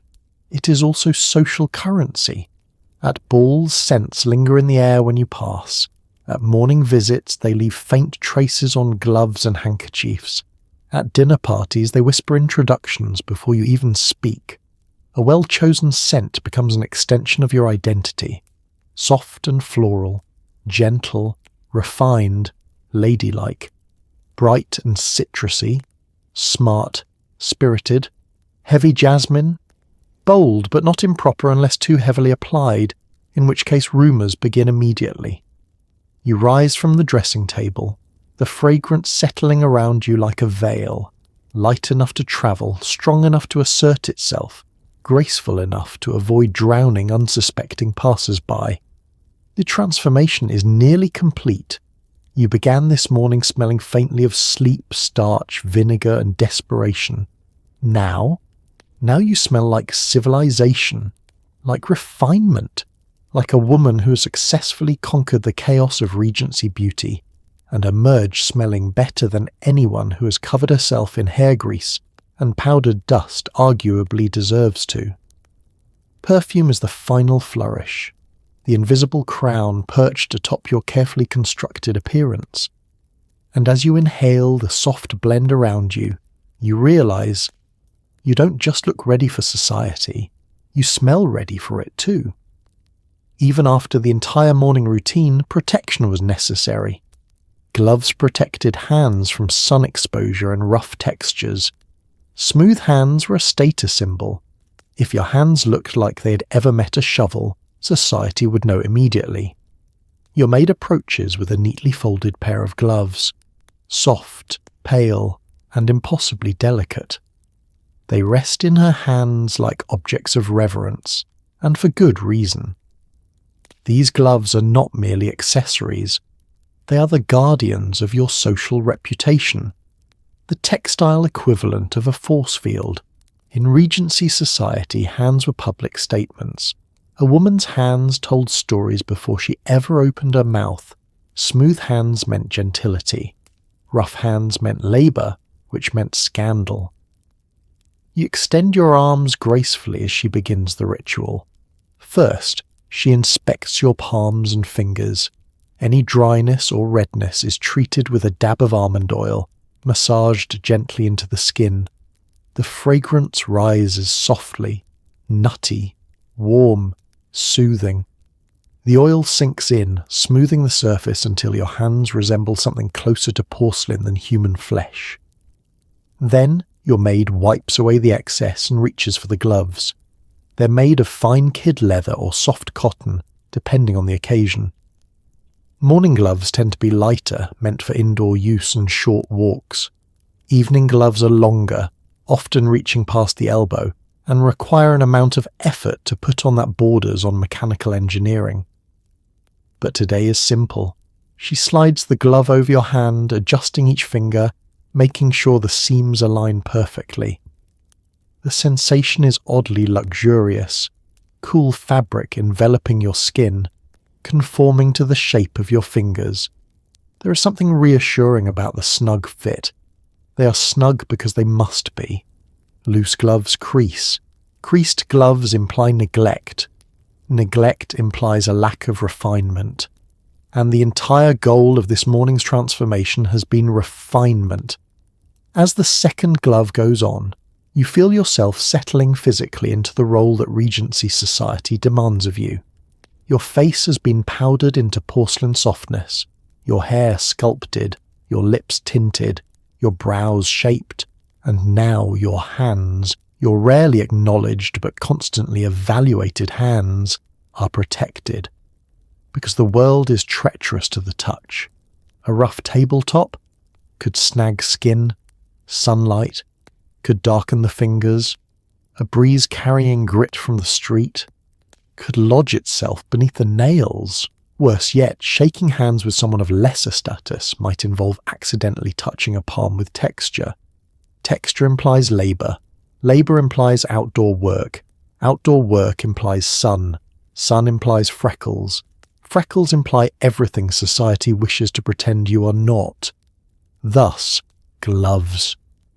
When you take a morning walk with friends, your gloves shield you from the harsh glare of the sun. When you touch the rail of a staircase, no splinter will dare challenge your elegance. When you greet someone at a dance or a tea, your glove becomes a barrier between your refined existence and the cold reality of other people's hands. There's also an element of flirtation built into glove culture. Removing a glove in public is an art. Peeling back the leather reveals the wrist, a shockingly intimate display in Regency norms. A glimpse of bare skin at the wrist can communicate interest far more effectively than any handwritten letter or lingering glance across a ballroom. But you're not thinking of flirtation right now. You're admiring your hands in the mirror. The gloves give your fingers a delicate shape, the pale fabric contrasting beautifully with the soft tones of your gown. You lift one hand slightly, turning it side to side. Not a single crease, no irregularities, no blotches of sun or labour. Perfect. Your maid smooths the cuffs, ensuring they sit just so. Then she steps back to admire her handiwork. Your hands, now protected and polished, are ready to face the world. And as you rise from the dressing table and prepare to step into the morning sunlight, you understand the true absurdity of Regency elegance. Your hands must never suggest that you have touched anything or that anything has touched you.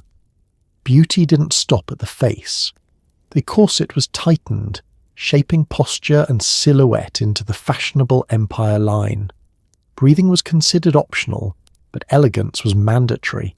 You stand from the dressing table, already powdered, perfumed, coiffed, and delicately reconstructed into Regency perfection. But now comes the part of the morning that requires true discipline, the moment when beauty stops being theoretical and becomes very physical. Your maid approaches holding the corset with both hands, much like a priest presenting a sacred relic. There's no fear in her expression, only professional resignation. She has done this many times. You, however, must prepare emotionally. The corset itself is deceptively beautiful. Soft cotton, smooth stitching, delicate embroidery along the edges. It looks harmless, gentle even, like something meant to support you lovingly through the day, but you know better. The corset is a polite trap, a charming cage, an architectural tool designed not just to shape your body, but to shape the way the world sees you. You step into it carefully as your maid lifts the garment around your torso. The fabric is cool against your skin at first, the sensation almost comforting. But comfort is not the point. The point is posture, structure, definition. The empire-line silhouette does not create itself. It requires intention and pressure. Your maid begins tightening the laces. First pull firm, second pull firmer, third pull, yes, there it is, the familiar realization that oxygen is a privilege. You place your hands gently on the bedpost to steady yourself as she continues the ritual. The laces weave crisscross down your back, each tug drawing you into alignment. Your shoulders lift, your spine straightens, your waist contracts, your lungs negotiate. You inhale sharply, or try to. Breathing becomes less of a reflex and more of a strategic decision. Small, shallow breaths are now your closest friends, gentle whispers of air rather than full, extravagant lungfuls. Your maid pauses to assess the fit. She steps back, tilts her head, evaluates your silhouette the way a sculptor might admire a newly carved figure. Then, satisfied but not too satisfied, she goes in for another pull. Because perfection requires commitment. By now, the corset has transformed your entire posture. You feel taller, straighter, suspiciously fragile. Your ribs have been gathered into a polite formation, your waist gently coaxed inward, until it appears as though you exist entirely on a diet of poetry and sighs. Regency fashion loves this look. The empire waistline, sitting just below the bust, requires a smooth, elongated torso to drape properly. The gowns of the period flow softly from the chest downward, creating the illusion of classical statues, elegant, balanced, graceful. Without the corset, the fabric would cling too naturally, revealing contours that fashion simply doesn't want acknowledged. The corset is a curator, a smuggler of silhouettes, an editor of reality. Your maid ties the final knot, ensuring everything is secure. You take a careful breath, not too deep, not too ambitious, just enough to confirm you're still among the living. Then comes the final test, movement. You take one step, graceful, another, controlled. You reach the mirror. Your reflection looks precisely as Regency society expects you to, poised, delicate, impossibly refined. Your waist appears smaller, your posture lifted, your entire body held in a sculpted stillness that suggests you glide rather than walk. But beneath the elegance, your body whispers reminders. Your ribs, we were not consulted. Your lungs, we will do what we can. Your stomach, please stop. And yet, the corset does more than restrict. It transforms. It gives you the air of someone untouched by chaos, someone who floats through ballrooms and drawing rooms with serene composure, someone whose back never slumps and whose shoulders never curl inward from exhaustion, even if you feel a little like a beautifully wrapped parcel. Your maid smooths the fabric at your sides, checking each seam. Then she hands you the gown that will drape over this carefully engineered frame, soft muslin flowing like water, ready to complete the illusion of effortless beauty. You inhale, shallow but steady. The corset has done its job. You're shaped, you're lifted, you're extremely aware of your internal organs, but most importantly you are elegant. And in Regency England, elegance always wins, even if breathing occasionally loses. Only after this elaborate routine could you finally approach breakfast, which meant sitting delicately at the table, trying not to crack the egg white mask that may still be holding your face together. You make your way down the staircase with the controlled precision of someone balancing an entire architectural masterpiece on their head. Every curl holds its breath. Every powder-covered pore prays for stability. The corset keeps your posture impeccable, mostly by removing your ability to bend in any direction resembling comfort. And your face, well, your face feels like a porcelain figurine with opinions, but breakfast awaits.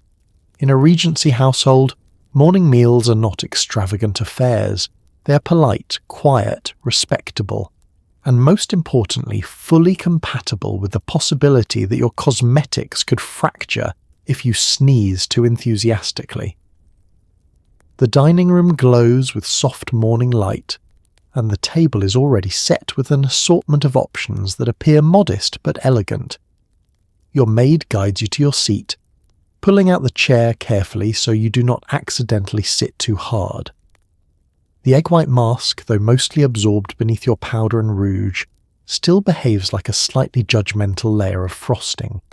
It demands stillness, it demands poise, it demands that you chew only in ways that do not challenge its structural integrity.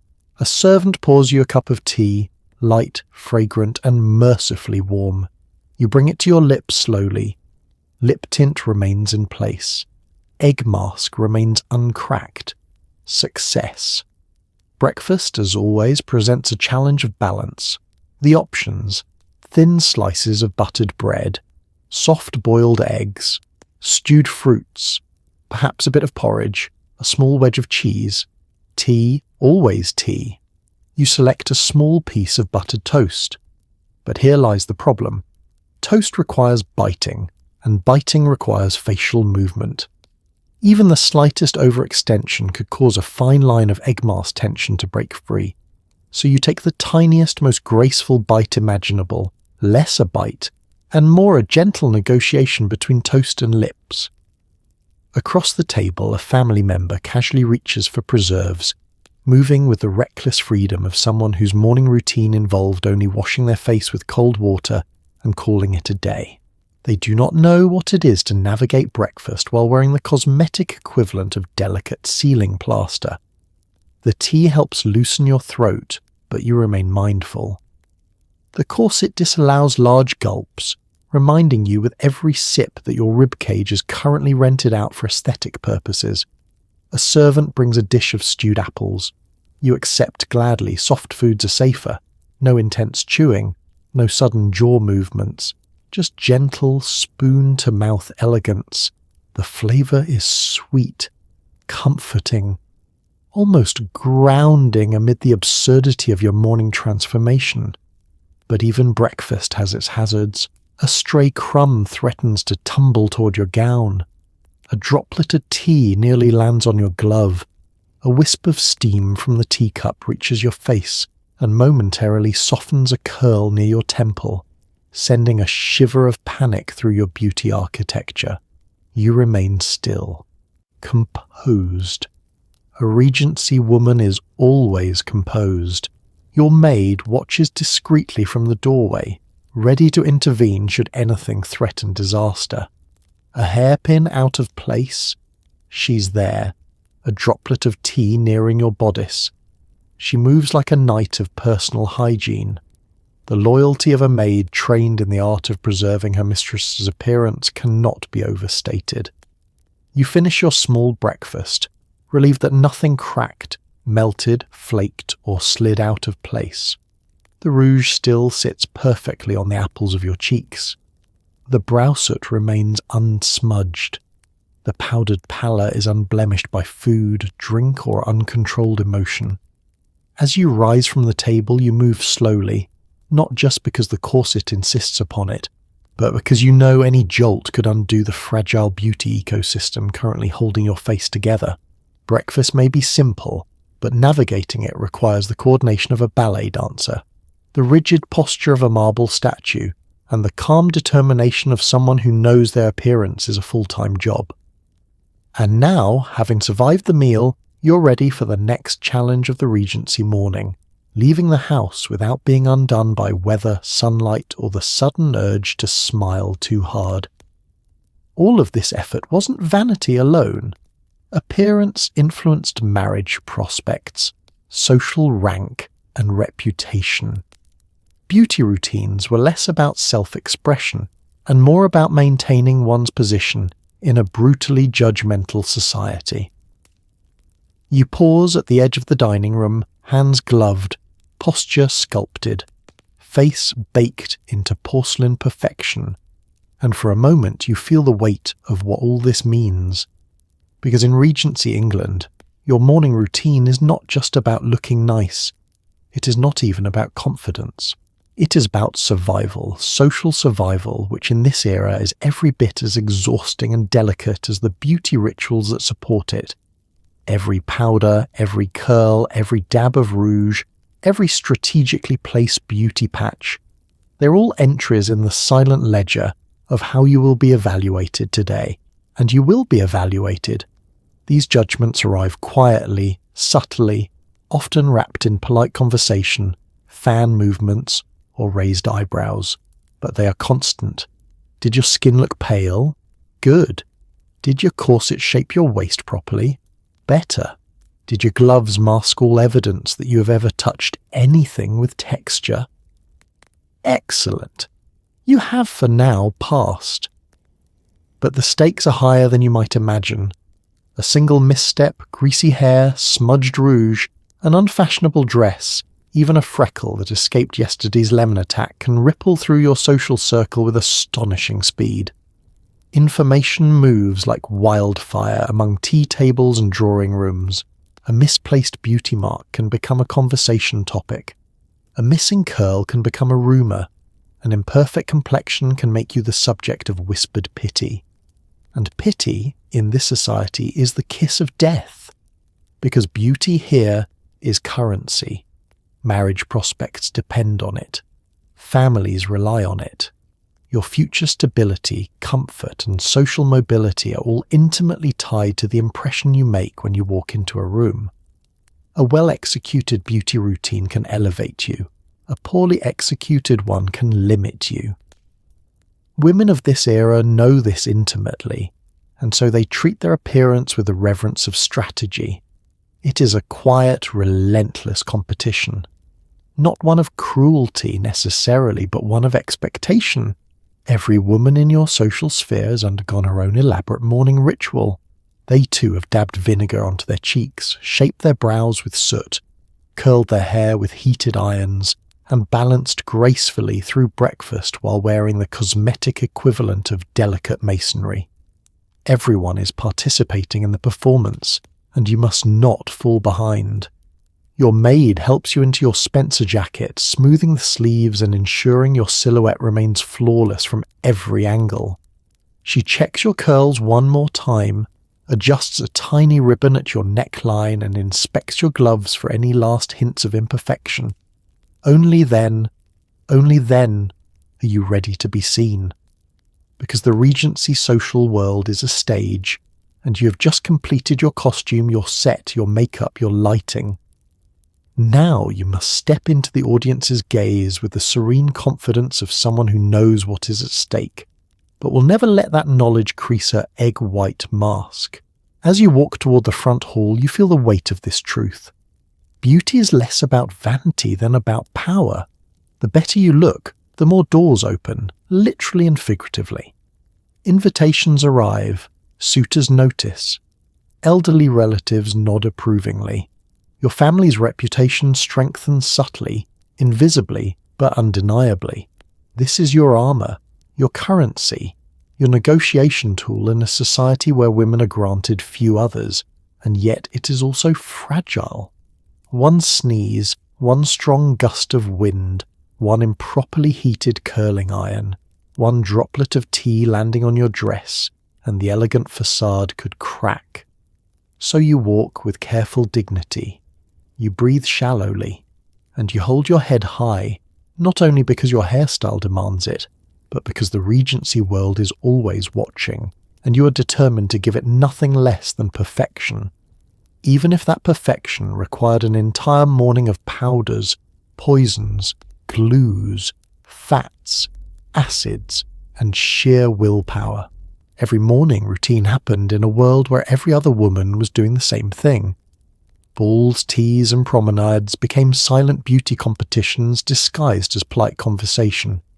You step into the hallway, skirts brushing softly against the polished floor, and already you can feel it, an invisible electricity humming through the air. It is not hostility, not quite rivalry. It is something gentler, quieter, and far more pervasive. The polite war of elegance that every Regency woman wages daily. For all the floral perfumes and whispered courtesies, society is built on comparison, and comparison is built on women noticing everything.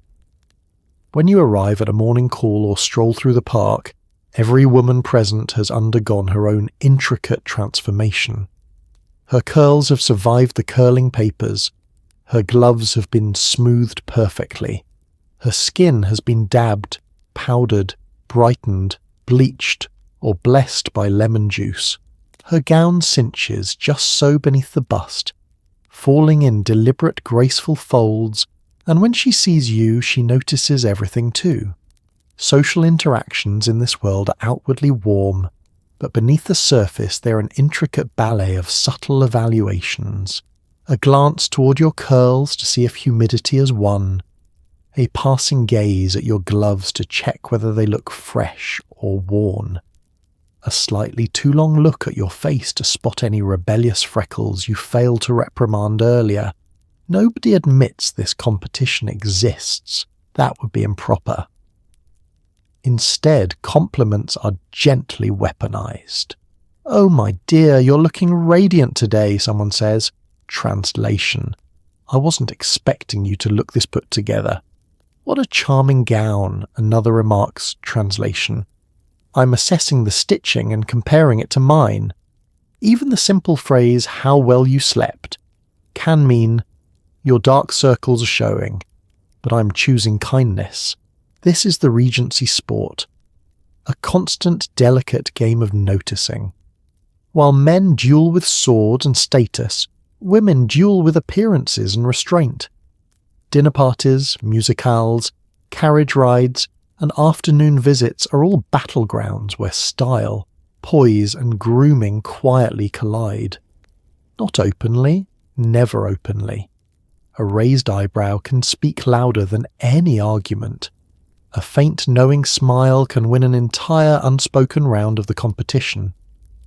Your maid adjusts a curl that drifted out of place, unaware that this single curl will be studied later by fellow attendees.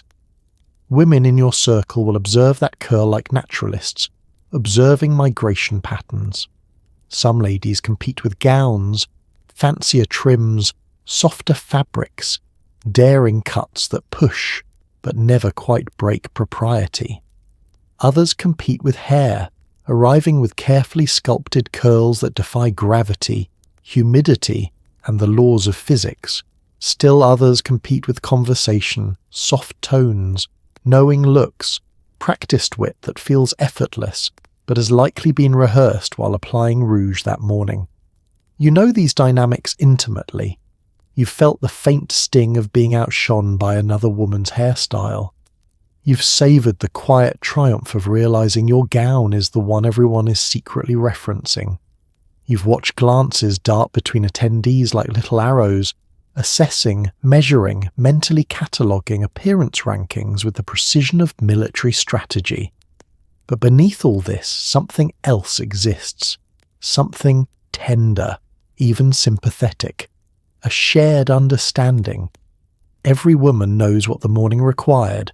The vinegar, the rouge, the curling irons that nearly set hair ablaze, the corset that rearranged internal organs, the powder that clung to everything within a 3-foot radius, the silent test of eating breakfast without cracking one's egg white shellac, the pressure, the expectation, and so the competition, for all its intensity, is also a bond. Only another Regency woman understands what it takes to maintain the illusion of effortless beauty. Only she understands the victory of a curl that survived the wind or the devastation of a beauty patch falling off mid-conversation. In that sense, every woman in the room is both competitor and comrade. You step into the drawing room, greeted by soft chatter and gentle smiles. To an outsider, it looks like a peaceful gathering.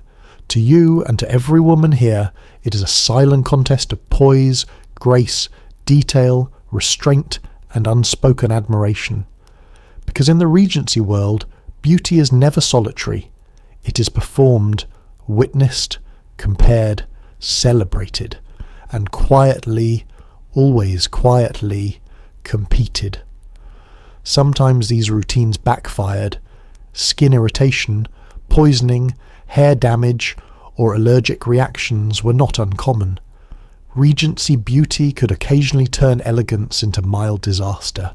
You've spent the morning sculpting yourself into society's ideal, powdered, perfumed, lemon-brined, vinegar-marinated and faintly shellacked with egg whites.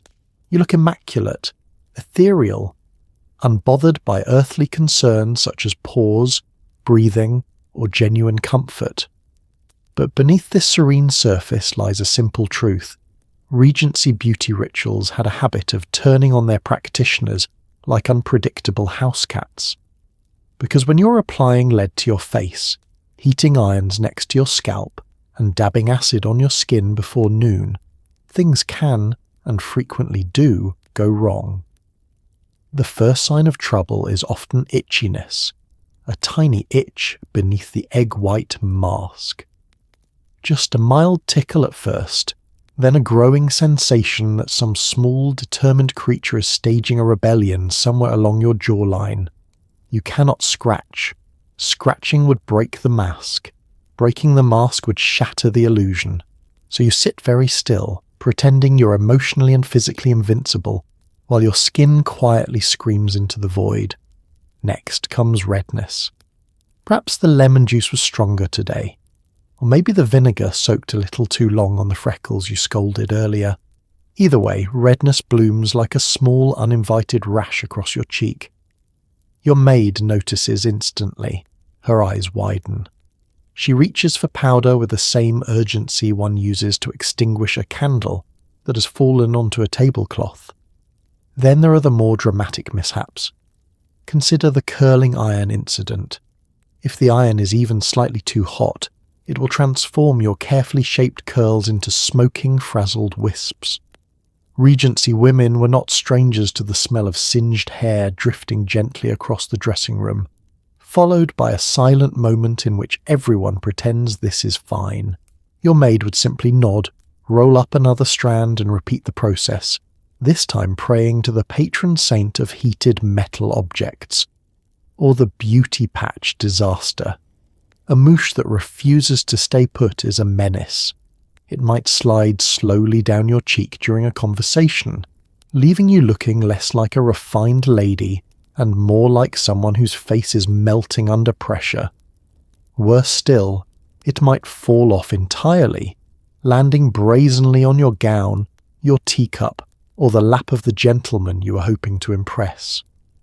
Nothing ruins flirtation like a stray silk dot clinging to someone's sleeve like an abandoned punctuation mark. And then, of course, there is lead. Rouge, the beloved white face powder of centuries, offered a flawlessly pale complexion at the small cost of your long-term health. It damaged skin. It created breakouts. It caused swelling, peeling, and that charming effect where your skin slowly rebelled against its toxic overlord by becoming thinner than parchment. Yet women continued using it because society demanded perfection more loudly than dermatology whispered warnings. Sometimes the reactions were swift and dramatic. A patch of swelling beneath the eye, a rash beneath the powdered layer, a sudden stinging sensation indicating that the mixture you applied was not in fact gentle botanical tonic, but acidic nightmare disguised as skincare. Still, nothing short of visible flames would prevent a Regency woman from attending her social obligations. Powder existed to hide virtually anything: blemishes, irritation, early signs of poisoning, or the fact that your face currently feels like it is auditioning for a role in a tragic opera. Hair pomade also had its hazards. The animal fat could go rancid if stored improperly, leaving your hair smelling suspiciously like yesterday's stew, or it could attract dust in such extravagant quantities that by the end of the day your elaborate hairstyle looked like a museum exhibit titled "Still Life with Bakery Flour Explosion." And yet women persevered. They endured the sting of acids, the heat of irons, the suffocating embrace of corsets, the occasional eyebrow mishap that left one brow inexplicably bolder than the other, all because beauty mattered. Reputation mattered.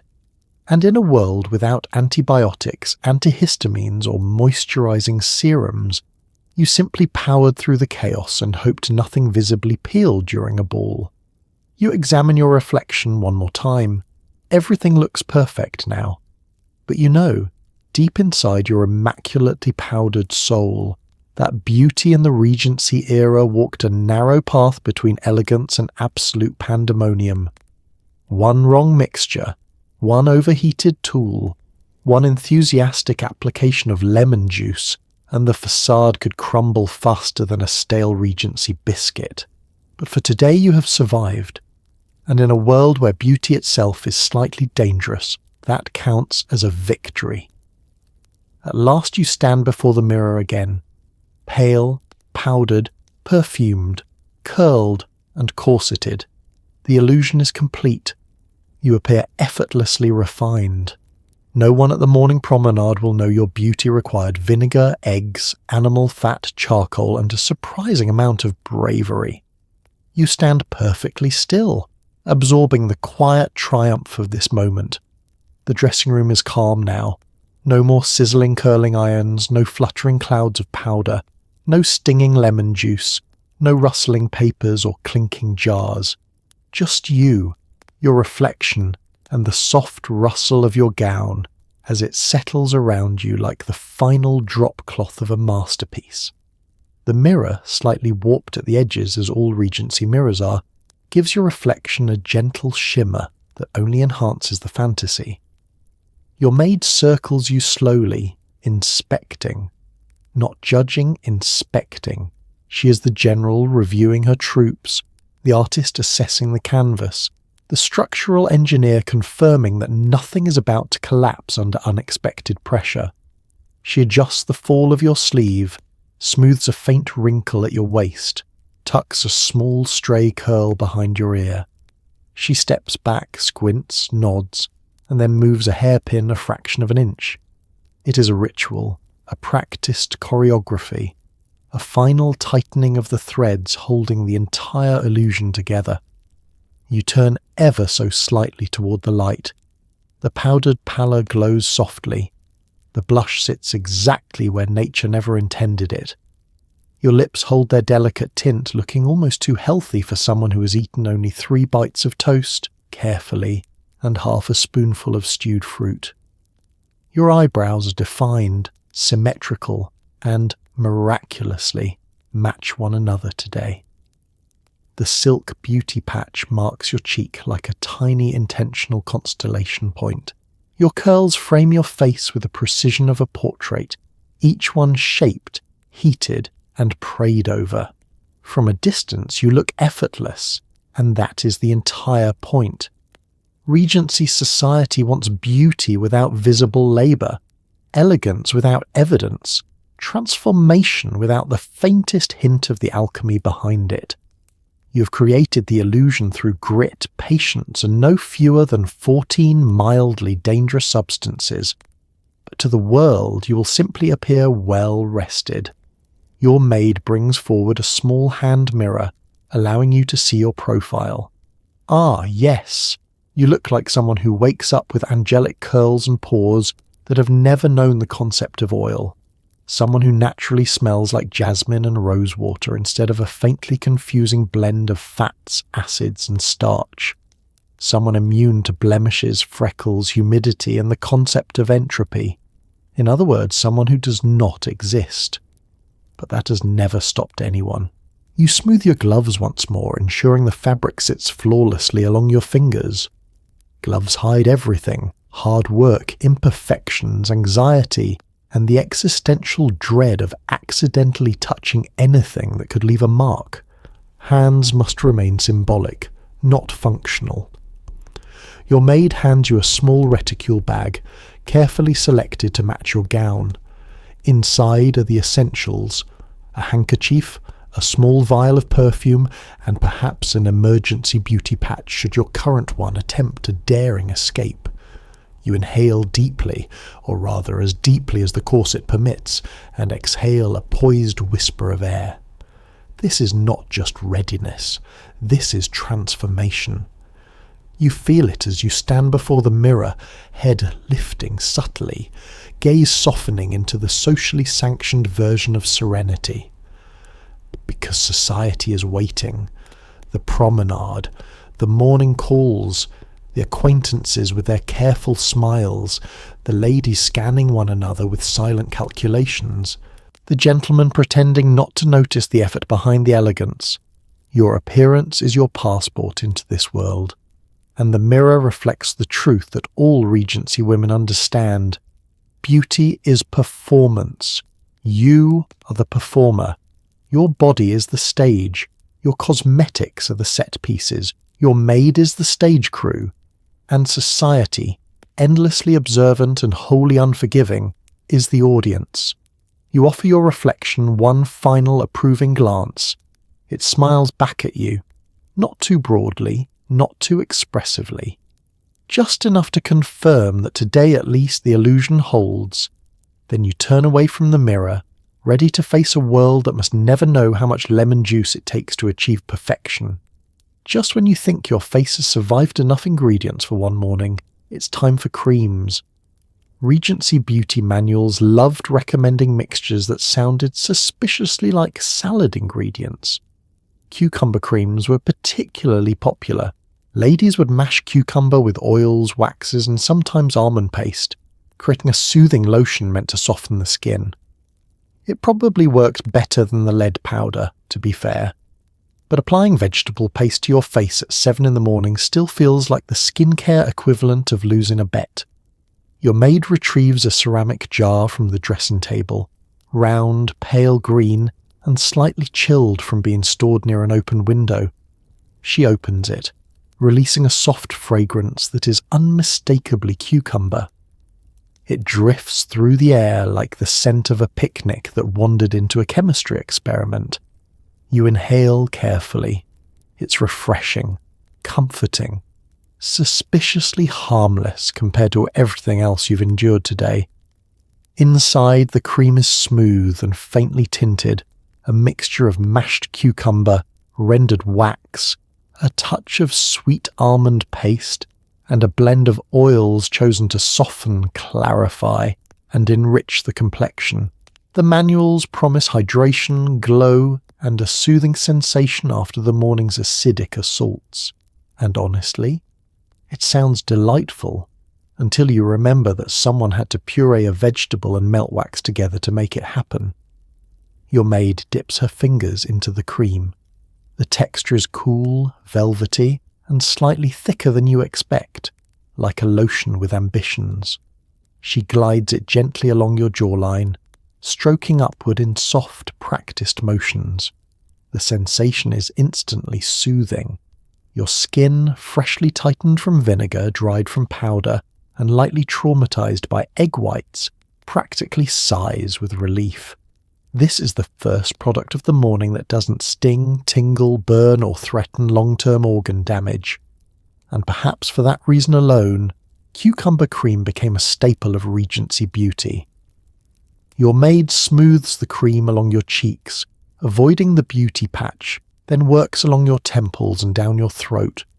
tiny circular motions, feather-light touch, a gentle massage that would feel luxurious if you weren't aware that you basically smell like a delightful garden salad. But cucumber creams were more than skincare. They were status. Fresh cucumbers were not available year-round.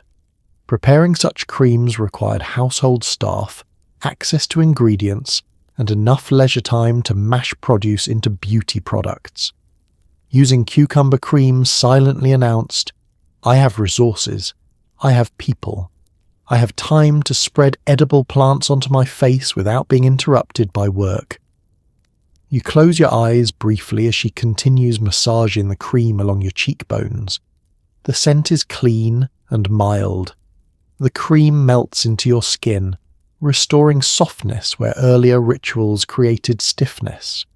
The egg white mask may be holding your face in place, but the cucumber cream leaves a layer of comfort beneath it, one that makes the porcelain facade feel a little less like plaster and a little more like skin. Of course, cucumber creams did not always go according to plan. If the cream was stored improperly, it spoiled. Spoiled cucumber cream smells exactly like you think spoiled cucumber cream smells: a crime.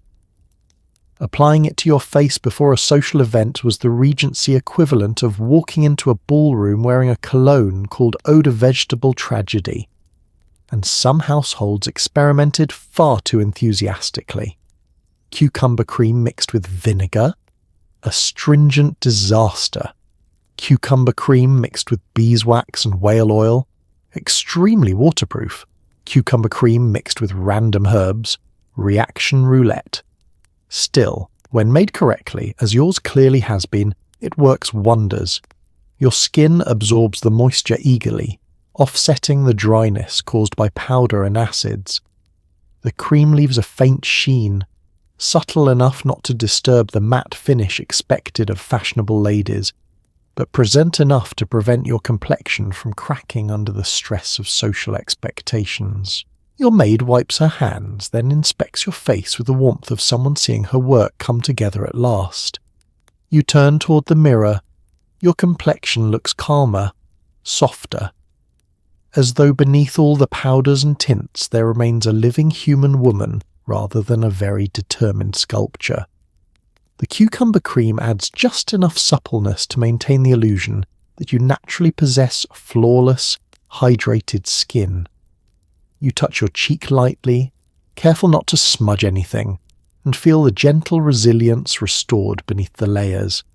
It's comforting, really. Amid the vinegar, lead, soot, animal fat, and flaming curling irons, it is nice to know that at least one part of your morning routine is simply moisturizing and vegetable-based. Finally, a beauty treatment that feels less like a dare and more like an actual attempt to soothe. Your maid closes the jar and steps back. The cucumber cream has done its job. Another layer of the illusion completed gently, quietly, and with the faint aroma of freshly sliced produce. For a smoother complexion, many women turn to almond pastes. Ground almonds mixed with milk or honey created a scrub used to polish the skin. It was surprisingly sensible by Regency standards, but the process involved rubbing a gritty nut mixture across your face while staring calmly into a mirror and pretending this was a perfectly dignified way to start the day. Imagine explaining to someone from the future that your beauty routine involves exfoliating with breakfast ingredients. Your maid arrives beside you holding a small porcelain bowl, simple, unassuming, and filled with what might easily be mistaken for the filling of a rustic tart. The mixture is pale, speckled, thick, and fragrant with the unmistakable scent of crushed almonds. It is both pleasant and faintly absurd. You know, intellectually, that this will help smooth your complexion. You also know that there is nothing inherently glamorous about grinding nuts into your skin. But beauty demands sacrifice, and occasionally, snacks. Your maid dips 2 fingers into the mixture and lifts out a small dollop. It glistens slightly in the morning light. Honey, perhaps, or sweet milk giving it a gentle sheen. She begins by applying it to your cheek in small circular motions. The texture is rougher than expected, a miniature gravel road made of almonds. But it's also warm, soothing in its own tactile way, a reminder that not every Regency beauty treatment is designed to sting, burn, or tighten your face until it feels emotionally compromised. As she massages the paste across your cheekbones, you experience a sensation somewhere between skincare and casual food preparation. If your face were a pastry, this would be the part where the chef ensures the crust has the proper texture. The almonds perform their role admirably. They exfoliate, they polish, they whisk away the remnants of yesterday's powder and the rebellious flakes left behind by vinegar-induced dryness. You tilt your head slightly, watching the process through the mirror. It is almost meditative, your maid's steady hands. The gentle sound of the gritty paste as it moves across your skin, the calm rise and fall of your breath, as shallow as it may be due to the corset. It's sensible, uncharacteristically sensible, which, of course, means Regency women didn't always stop at almonds. Beauty manuals suggested endless variations: almond paste with rose water, almond paste with breadcrumbs, almond paste with crushed pearl for those who wanted to exfoliate with expensive calcium carbonate, almond paste with egg yolk, or almond paste with vinegar for those who truly believed their skin should smell like well-seasoned salad. But the basic mixture remains the favourite because it actually works. Almonds contain natural oils that soften the skin, and the grit provides gentle abrasion without the risk of stripping your face, the way harsher treatments so often did. Your maid continues her work, moving the paste across your jawline, your chin, your forehead. She avoids the delicate area around your eyes. No woman in any century wants a rogue almond shard threatening her vision. Within minutes, your entire face has been lovingly buffed like a piece of heirloom furniture. Then comes the rinse. She brings a warmed cloth, blessedly soft, and carefully wipes away the paste. Each swipe reveals smoother skin beneath, slightly pink from the friction, but undeniably refreshed. The faint scent of almonds lingers in the air, warm and comforting, a welcome contrast to vinegar's sharp insistence or the floral assertiveness of perfume. You touch your cheek with a gloved finger, marvelling at the softness. It is one of the few moments in your morning ritual that feels purely nurturing rather than engineered. It does not involve dangerous heat sources, possible poisoning, or the risk of cosmetic collapse. Just a simple mixture of nuts and sweetness, doing what nature intended, polishing gently. Yet the absurdity remains.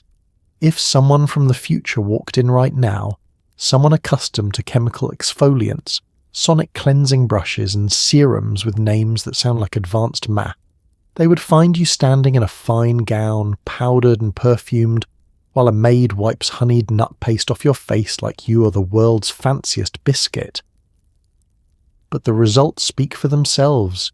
Your skin appears brighter, smoother, more vibrant. The powder will cling flawlessly. The rouge will blend more naturally. The illusion of ethereal perfection, soon to be reinforced by mousse, curls, corsets, and cucumber creams, begins here, with the humble almond. Your maid empties the bowl and sets it aside. You take one last look in the mirror.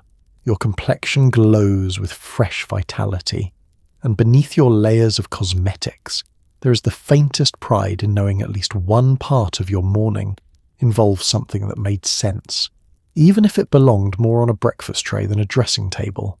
Removing cosmetics from the previous day was its own ritual. Oil-based creams, cold creams, and cloths were used to gently dissolve powders and pigments.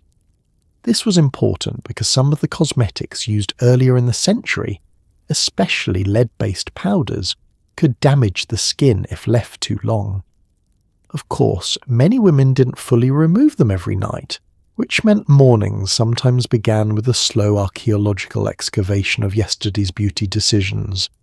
You remember this every morning when you sit down before the mirror, still half drowsy, and see a faint ghost of yesterday's face staring back at you. Powder clings in patches, rouge lingers in unexpected places, and your eyebrows, darkened with charcoal or burnt cork the previous day, have faded into smudges resembling the early sketches of a portrait artist who fell asleep mid-stroke. In other words, your face is the Rosetta Stone of yesterday's Regency glam. Your maid is already prepared. She unscrews the lid of the cold cream, a thick, white, slightly waxy substance that is far more pleasant than most of the things you've been instructed to put on your face. Cold cream is, in fact, one of the few beauty inventions of the era that still exists in modern times, which should tell you it's shockingly reasonable by historical standards. She warms a bit of it between her fingers, transforming the cream into a soft, silky balm, then begins massaging it across your cheeks. The sensation is instantly soothing, cool, soft, comforting, as though your skin is finally being forgiven for everything you subjected it to yesterday. Little by little the surface transforms, the powder softens, the rouge loosens, the egg-white residue that survived the night melts under her touch. It's a small mercy for your complexion. Cold cream was necessary, urgently so, because leaving cosmetics on overnight was not just bad for your pores, it was dangerous, especially if lead-based products were involved. Sleep in ceruse too often, and your pillowcases become silent accomplices in long-term skin sabotage. Your maid knows this. She works gently but thoroughly, as though each swipe prevents future disaster. Next comes the cloth. Soft linen, slightly warmed, folded neatly and used to wipe away the layer of cream, now tinted faintly pink and beige with yesterday's choices. She passes the cloth across your skin in practiced motions, revealing fresh softness beneath the old beauty. It is the Regency equivalent of turning over a fresh page. But the excavation isn't always smooth. Some cosmetics, particularly the mixtures involving rouge from berries or insects, cling with the enthusiasm of a toddler refusing to leave a party. Your maid applies oil, a simple almond or olive oil, to loosen the pigments.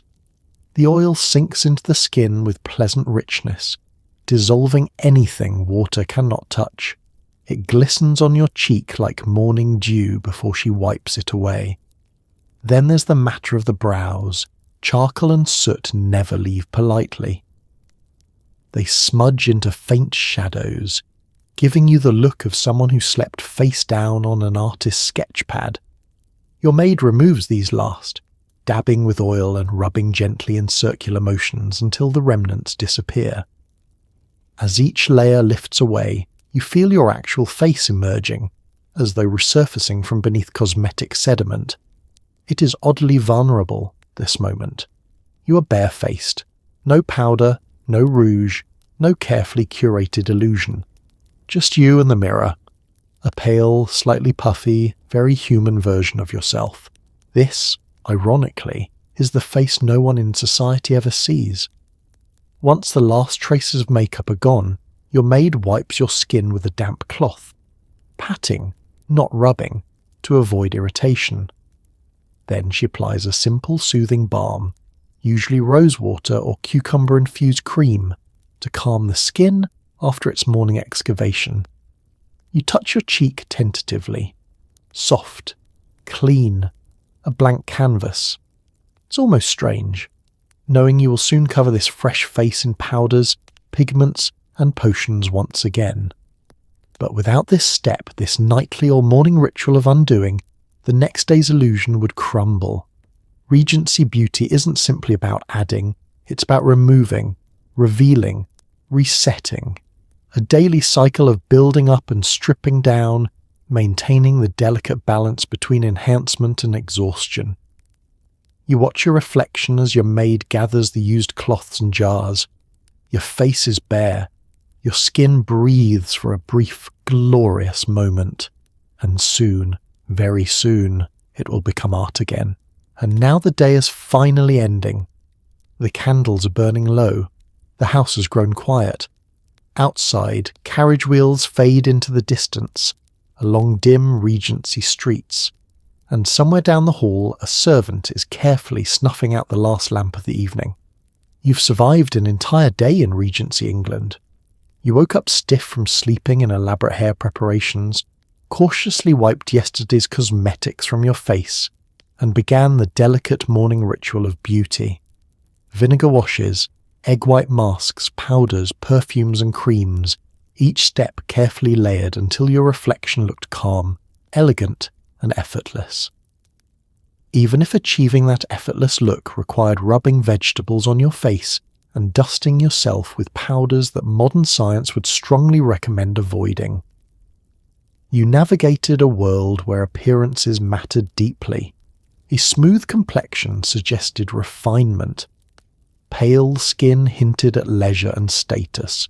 A properly styled curl could quietly announce your place in society before you even spoke a word. And through all of it, women moved through these routines with patience and precision. Not because it was easy, but because it was expected. Beauty in the Regency-era wasn't just about vanity. It was part of a social language, a way of signalling belonging in a world governed by etiquette, hierarchy and unspoken rules. Of course, some of those rules were questionable. History, as we've seen tonight, is often equal parts elegance and absurdity, because while we imagine candlelit ballrooms and sweeping gowns gliding across polished floors, the reality also included animal fat hair pomades, charcoal tooth powders, vinegar tonics, and cosmetics that occasionally doubled as mild poison. Yet somehow, people adapted. They laughed. They flirted at dances. They wrote letters full of gossip and romance. They walked in gardens beneath parasols and argued about novels and politics over tea. Human beings have always been like that. Even in strange, uncomfortable, or slightly ridiculous circumstances, they keep living. They keep finding ways to look their best, feel hopeful, and move forward into another day. So tonight, as you settle into your warm bed, with clean sheets, running water, and skincare products that probably don't contain lead, you might whisper a small thank you to the past. To the generations who navigated powdered wigs, suspicious creams, and the occasional egg-white face mask in pursuit of beauty. Because history may be a little messy, sometimes dangerous, and often hilariously strange, but it's also proof that people, in every century, were trying their best with what they had. And thankfully for us, that no longer requires vinegar facials before breakfast.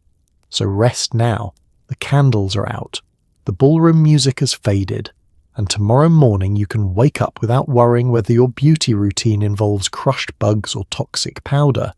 Sleep well,